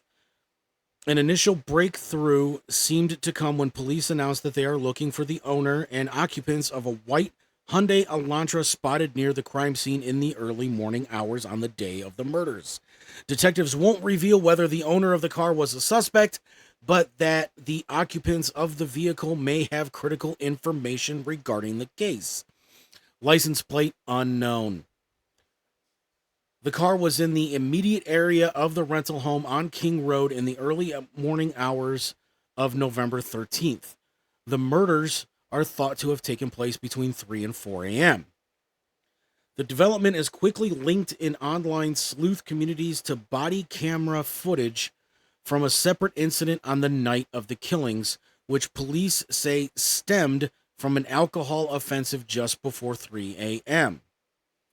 Officials will later shut down speculation around the video, telling news reports that on December 8th that the incident on the body camera footage is in no way connected to the murders, and the white car in the background was not the same one that they are seeking information about. Then we go to December 15th. As police close in on suspect Brian Kohberger, and let's rewind just a little bit. Between December 15th and December 8th, or December 7th, when they put out the bolo for that vehicle, campus security at Washington State University actually finds a white Hyundai Elantra without a front license plate, which was a detail that police left out in the initial findings, was spotted on campus at WSU, and that is what led them to Brian Kohberger. It was an out-of-state plate for the state of Pennsylvania, but it matched the description, and they can see that particular vehicle is leaving Washington State University at around the times that they needed to leave. But as they close in on suspect Brian Kohberger, the graduate student makes his way across the country with his father, driving from Washington to spend the holidays with his family in Pennsylvania. By now, investigators are eyeing the 28-year-old, and Indiana police pull the pair over twice during their journey. The stops came at request of the FBI, which is seeking images of the suspect's hands. It is not clear why that is important, or if the officers managed to obtain anything of interest during the stops. This is information that had never been released before, because everything that I heard about those two traffic stops in all three documentaries that I watched stated that the traffic stops were in no way related to the Idaho University murders, or that the officers that pulled Kohberger and his father over had any idea that he was even being looked at for anything, because why would a car that is being looked at in Washington and Idaho be in Indiana? And that came from one of the official investigators on the case. Now, that might have also been a false flag, because information like this was not revealed yet, because the trial hadn't happened yet. And the gag order on all of the information that had not been released was through the duration of the trial. So, this information about the FBI wanting images of Kohberger's hands had never been released before. So that is new information that you are hearing for the first time. December 30th, in the early morning hours, at around 1:30 a.m. local time on December 30th, local police and FBI swoop on a home in Albrightsville, Pennsylvania, near ski resorts in the Pocono Mountains, and arrest 28-year-old criminology graduate student Brian Christopher Kohberger. According to reports, the property appears to be Kohberger's parents' house and is located in a gated community, and a white Hyundai Elantra is also seized. News Nation correspondent Brian Enton reports that the suspect, quote, asked if anyone else was arrested and had a, quote, quiet blank stare, citing inside sources. So there's more to this arrest than that. During the time of December 15th and December 30th, the FBI and local police were actually monitoring the events at the Kohberger house. Brian was seen multiple times in rubber gloves, cleaning out the inside of his car, removing trash from his family's trash that was his, putting it into separate garbage bags, and then walking it down several houses down and putting it in his neighbor's trash cans, keeping his trash separate from his family's. Obviously, all of this was weird, and during multiple times, the police would actually go and confiscate the garbage that Brian was throwing away and DNA testing it against DNA that was actually found. I know that it hasn't been revealed yet. At the crime scene, that was a 99.9% familial match to Brian. It was actually a paternal familial match. So it was a 99.9% match to Kohlberger's father. And then that is what started this arrest on December 30th. And then at 8 a.m. on that same day, the Moscow Police Department and prosecutors hold their first press conference since November 23rd, revealing that Brian Kohlberger has been arrested and is accused of 4 counts of first-degree murder. They declined to give details on how he had come to be arrested and charged, but say they still want to hear from members of the public who may have information about what happened. Several insiders have provided crucial details to news outlets. One law enforcement official tells CNN that Kohlberger was identified through genetic testing that linked DNA at the crime scene to his relatives. I already told you who that was. Sources say that authorities then confirmed Kohlberger owned a white Hyundai Elantra matching the one spotted near the crime scene on the night of the murders. Well, we already knew that too.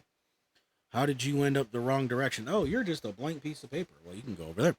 Investigators tracked Kohlberger as he drove more than 2,000 miles from Washington State to Pennsylvania, where he was surveilled for days before being taken into custody. On December 31st, the charges were filed, and shortly after his arrest, Kohlberger is charged with 4 counts of first-degree murder, as well as felony burglary. On January 4th, 2023, he is extradited to Idaho in the late evening, where a group of officers walk him into a waiting truck.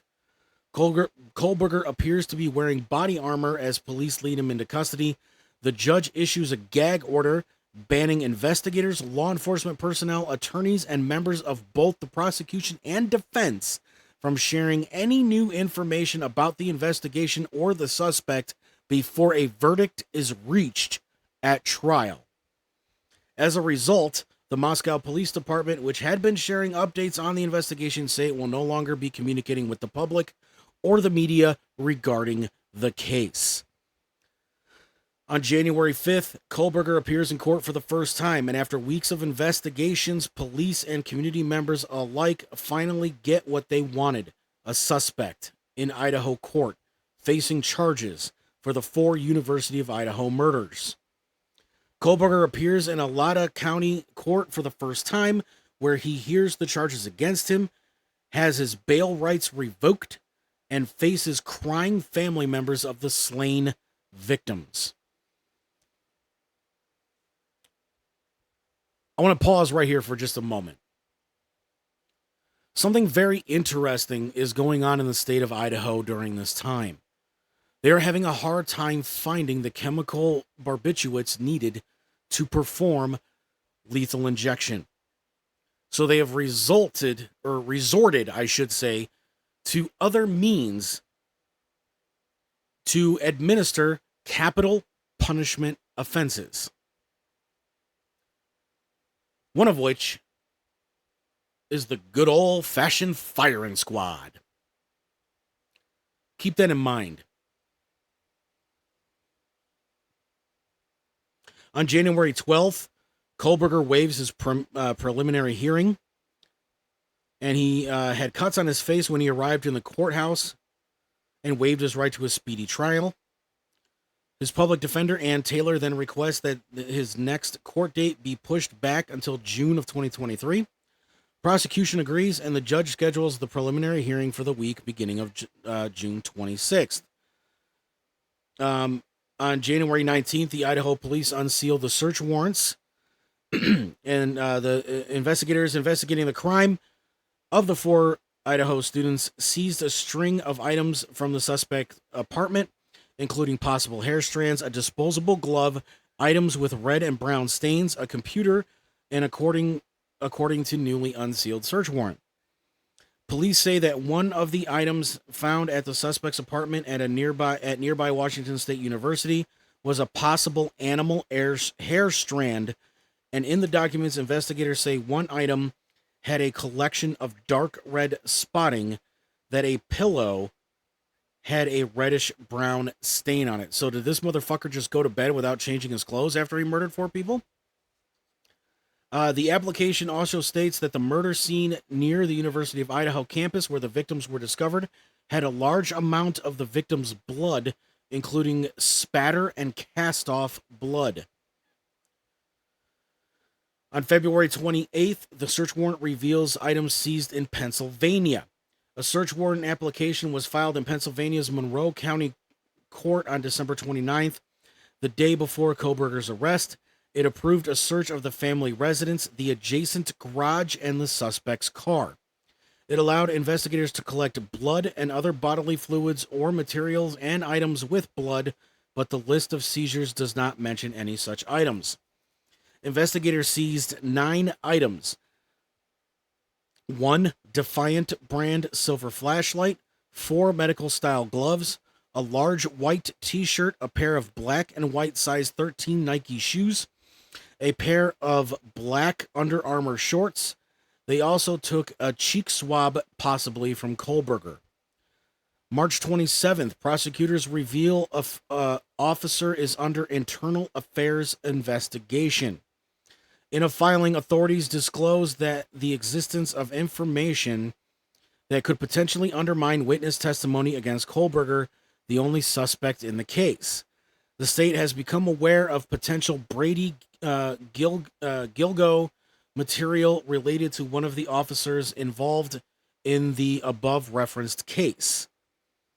Under Brady precedent, investigators are responsible for disclosing exculpatory information to defense lawyers. This can include whether or not certain police officer had lied while on duty in the past, earning them a place on the local Brady list. Meanwhile, Giglio material means information that could potentially indicate that a witness is not credible, according to the National Association for Civilian Oversight of Law Enforcement. The nature of this information and its relation to the murder case is not immediately clear. The evidence mentioned in the filing was submitted to the court on March 24th, but its content remains sealed at the request of prosecutors. On May 5th, Kohberger belongings test positive for blood. The documents released by Washington authorities show that multiple items taken from the Kohberger apartment in Pullman were tested for the presence of blood. While most items came back negative, 2 were found positive. Those items were a mattress cover on the bed and an uncased pillow, both of which were described as having visible reddish-brown stains, and the documents do not reveal who the blood belonged to. Victim's family accept post-hominis degrees on May 13th. On May 16th, Kohberger indicted by grand jury over Idaho murders. A grand jury indicts Brian Kohberger on charges of burglary and 4 counts of murder, allowing the parties to skip the previously planned June 16th preliminary hearing. Each murder count states that he did willfully, unlawfully, deliberately, with premeditation, and with malice aforethought kill and murder each of the victims by stabbing. On May 22nd, Kohberger refuses to enter a plea. His attorney says that he is standing silent on the charges. Several members of Kaylee Gonzalez's family are present in the courtroom, facing the man accused of killing their 21-year-old daughter. The judge sets Kohberger's trial date for October of 2023. Following requests by Kohberger's attorney and the state, the trial is expected to take around 6 weeks. On June 26th, the prosecutors seek the death penalty.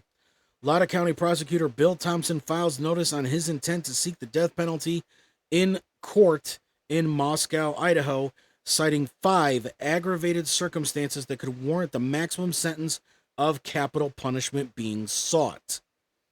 These circumstances include that the murder was especially heinous, atrocious, or cruel, manifesting exceptional depravity, and that the defendant showed utter disregard for human life. Remember what I said earlier about Idaho having a hard time finding the chemical barbiturates needed to make the lethal injection. So that means if found guilty of capital murder, Bryan Kohberger could in fact face a firing squad. On August 3rd, Kohberger presents an alibi for the night of the murders. In a court filing, attorneys say that the accused has a long habit of going for drives alone, and that he did so on the night and morning of the murders. They will later expand on this, saying that cell tower data shows he often takes such drives along the Washington-Idaho border and was miles away from Moscow at the time of the murders. So apparently the big revelation that the defense gave to the court was that Bryan liked stargazing, and that the reason why cell phone data is inconclusive, like they have him leaving Washington, and then his cell phone didn't ping towers for about 45 minutes, but then have him appearing right in Idaho, near where the murders take place. And they say during that 45-minute window, Bryan was sitting in a field stargazing. On August 23rd, the trial was postponed indefinitely. In moves that shocked many reporters and observers, Kohberger once again waived his right to a speedy trial, postponing the proceedings indefinitely. His attorney tells the court that he chose to waive because his defense does not expect to be ready for the planned trial in October. November 13th was the one-year memorial. December 28th, King Road House was demolished. And this actually infuriated the prosecutors, because there could have been a chance, if this did go to trial, once they had a jury and everything, for the jury to go and actually visit the house and see the crime scene and see where each of these crimes took place and how they took place, how the house was set up and things like that. However, the university decided that the house was an eyesore and no longer wanted it associated with the University of Idaho or the students that perished there. And once they purchased the property back from the independent owner that had it, they demolished it. Okay, so here we go. Against the wishes of some of the victims' families, university officials demolished the King Road house where the murders happened. Relatives of Kaylee Gonsalves were firmly against the knocking down of the house, saying it would destroy one of the most critical pieces of evidence in the case, as I said. But prosecutors say that they have no further need for the property, having already made a final visit in October, and the university is adamant that its destruction is necessary for the community to move on. Many students have to look at it and live with it every day, and have expressed to us how much it will help with the healing process to have the house removed. It takes 3 hours to tear the house down. Reporters and other onlookers watch as an excavator tears down the facade, turning this site of trauma into a large pile of crushed and smashed wood. March 1st of 2024, family is frustrated over the trial delay. With the trial expected but not confirmed for the summer of 2024, Gonsalves and Kernodle's families are growing frustrated. We want to start healing. We do. We want to find justice and try to move on from this horrific tragedy. So please, start making some decisions, get to work, and quit playing the delay game, they say in a joint statement. Kohberger's lawyers have been pushing to have his indictment dismissed, challenging evidence and requesting that the trial be moved to another county. It now looks like the trial won't happen until 2025. On September 12th, the trial moved 300 miles away. Kohlberger's trial is moved from Lada County, Idaho, Lada County to Idaho's capital city of Boise, roughly 300 miles away, in a major win for the defense. Lawyers have argued Kohlberger could not face a fair trial in Lada County due to extensive negative publicity and a mob mentality amongst the locals. An Idaho Supreme Court judge agreed, ruling that the Lada County Courthouse itself poses significant issues for trial of this length and magnitude. On November 20th, the judge approves death penalty as a possible punishment. Since September, Kohlberger's lawyers have been arguing that it would be unconstitutional for him to face the death penalty. Why? Why would that be unconstitutional? He murdered 4 people in cold blood. Idaho, they argued, had no humane means of executing guilty prisoners due to a shortage of lethal injection drugs, meaning that the prisoners would face dehumanizing years-long wait on death row. Judge Stephen Hipper, now handling the case in Boise, ruled against them.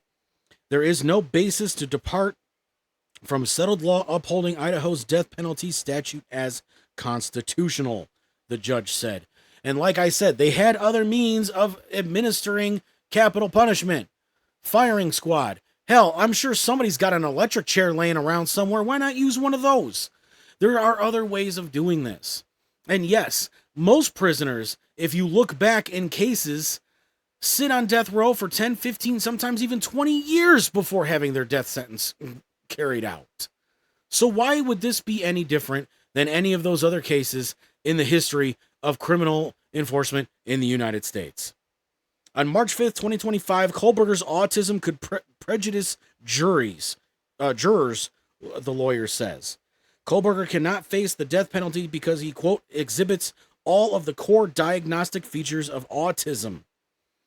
Citing a neuropsychologist who assessed Kohlberger, lawyers say he has extremely rigid thinking, processes information piecemeal, and demonstrates little insight into his own behaviors and emotions.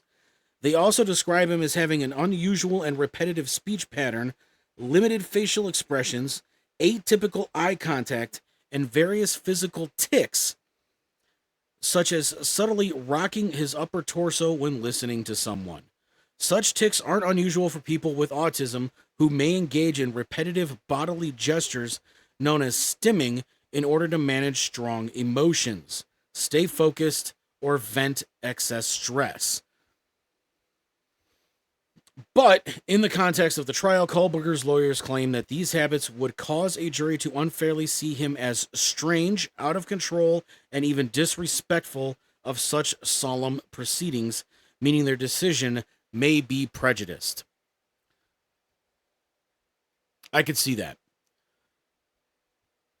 And the reason why I say that is because if you look at what some jurors have said after other cases, they definitely look into the body language of the defendants to see how they're reacting.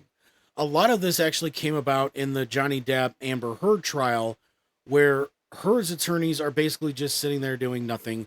Heard is seen getting angry, getting overly emotional, crying, things like that, while Johnny Depp and his attorneys at most times were seen whispering to each other, chuckling under their breath, having conversations, and things like that. And a lot of people did find that unnerving.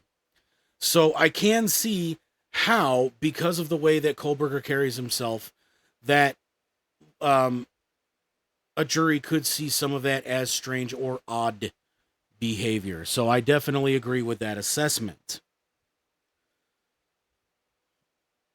However,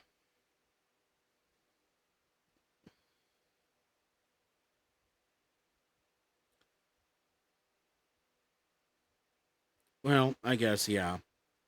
because it would ultimately be the jury to decide if he gets the death penalty or life in prison. So yeah, I definitely can see why they would say that. I'm trying to keep my own personal bias aside. The documents include frantic text messages between Dylan Mortensen and Bethany Funk.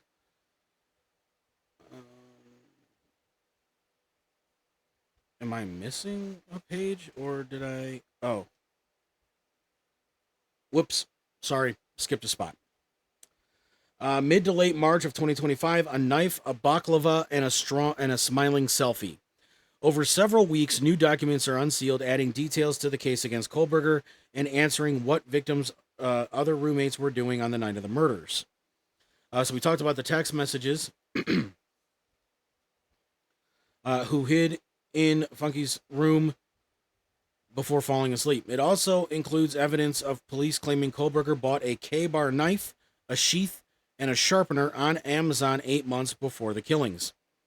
There's a selfie taken by Kohlberger in his bedroom about 6 hours after the murders, giving cameras the thumbs up.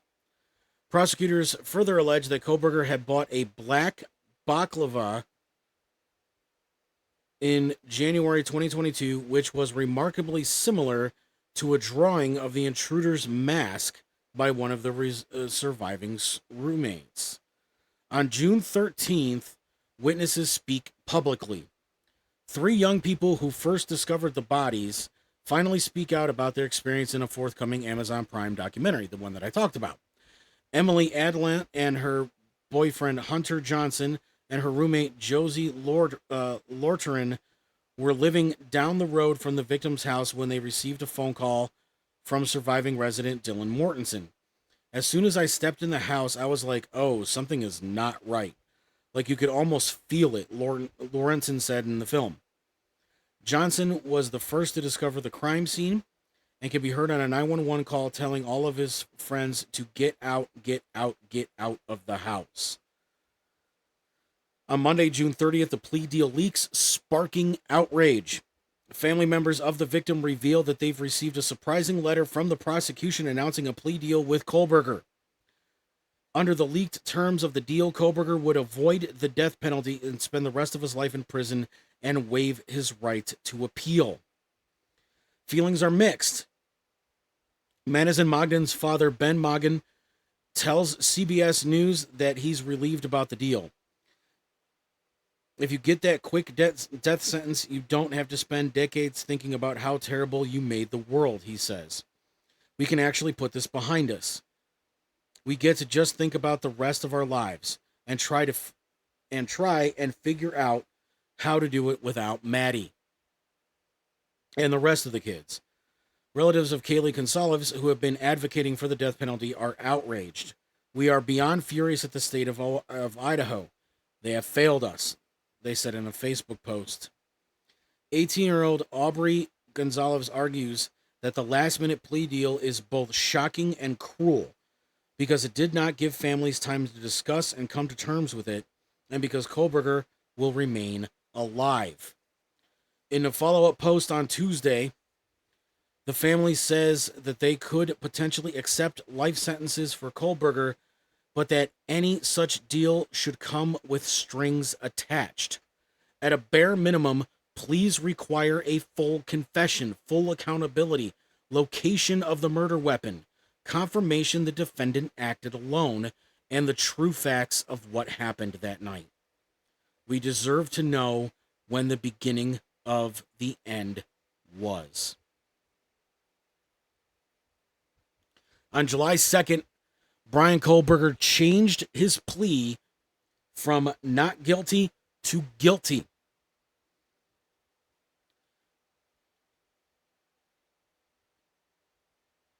A hearing was set for 11 a.m. local time in Boise, according to a notice posted on the court docket. Kohlberger said nothing except yes and guilty. When asked if he wanted to give reason for the motive of his crime, I respectfully declined to answer.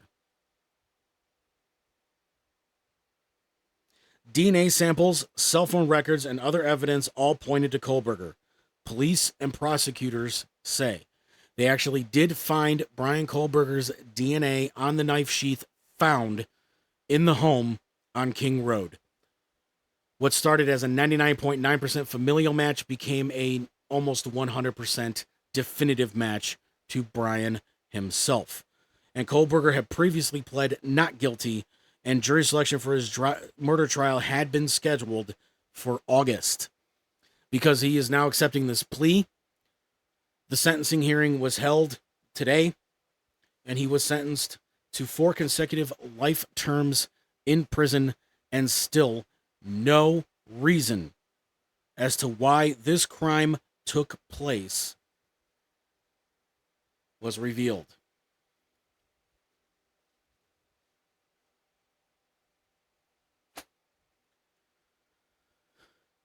Now that we've got all that out of the way, I want to give my final thoughts on this. A lot of people agree that since he went up to the 3rd floor first, which is where Kaylee's room was, that Kaylee was the intended victim. And there's multiple reasons why this could be. Like I said, the food truck that they were at that Saturday night, the night of the night before the murders, is a local hotspot for college students from both universities, not just the University of Idaho, but Washington State University as well.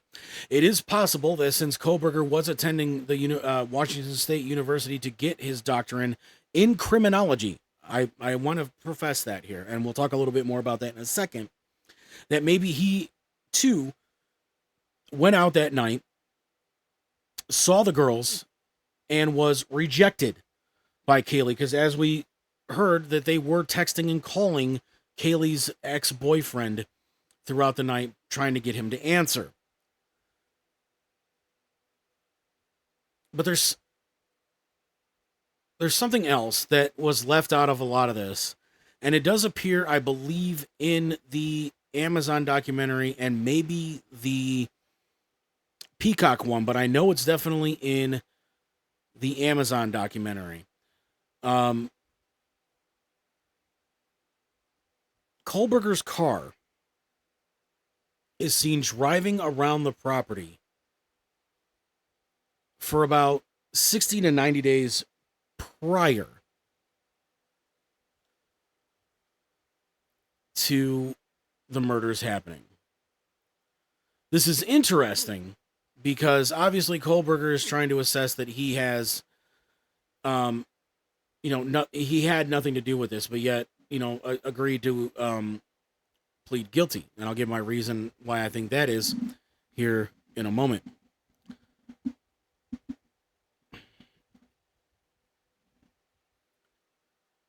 But if you have his car driving around this area for 90 days prior to, and then it's seen in the area multiple times on different surveillance cameras throughout the night as well. You have his cell phone pinging in that area around the time that that investigators believe the murders took place. And also, Zaina got a DoorDash at 2:45 in the morning. So that's the last time that anybody knew that Zaina was alive, because she accepted a DoorDash delivery at 2:45 in the morning.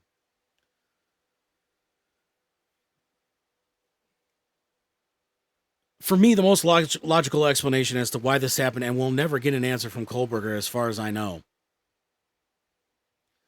is that one of these girls scorned him and pissed him off. And if it is true that he has autism, because that's the first time I'd ever read that too. If it is true that he has autism and that he has a hard time comprehending what he's doing, that can also be dissociative identity disorder. That maybe one version of Brian Kohlberger would never kill anybody. But this other version, this other Brian that lives in his brain would.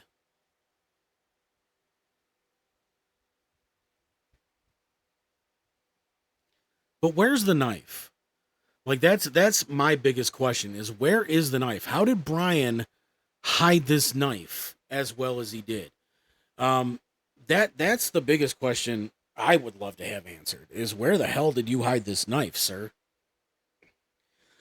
But again, you know, these are questions that we will never get answered. But I definitely believe that Brian agreed to take this plea deal because he knew that lethal injection was off the table and that he more than likely was going to face a firing squad. And it was probably a way for his attorney to sit there and say, dude, this is the only way we can save your life.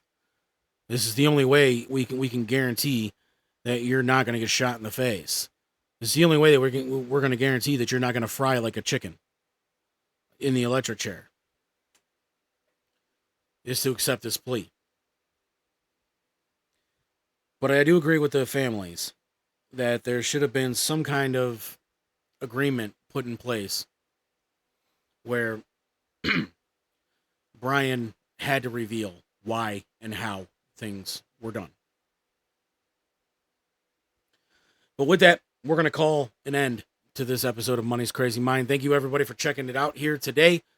We will look a little bit further into this case next week, and also a brand new adventure here in the asylum. Don't forget to check out Money's Crazy Soundtrack every Tuesday night starting at 7 p.m. on KZ Radio. You can go to kzradio.com and just click the play button. Or if you have one of those speaker bobs that have Amazon ALXEA, I'm not going to say her name because I have one here. You can tell her to play KZ Radio as well. Or you can find our app on the Google Play Store and the Apple App Store. Until next week, everybody, have a week. Money's Crazy Mind is proud to be the exclusive flagship broadcast of Nameless, Faceless Productions. That's all, folks.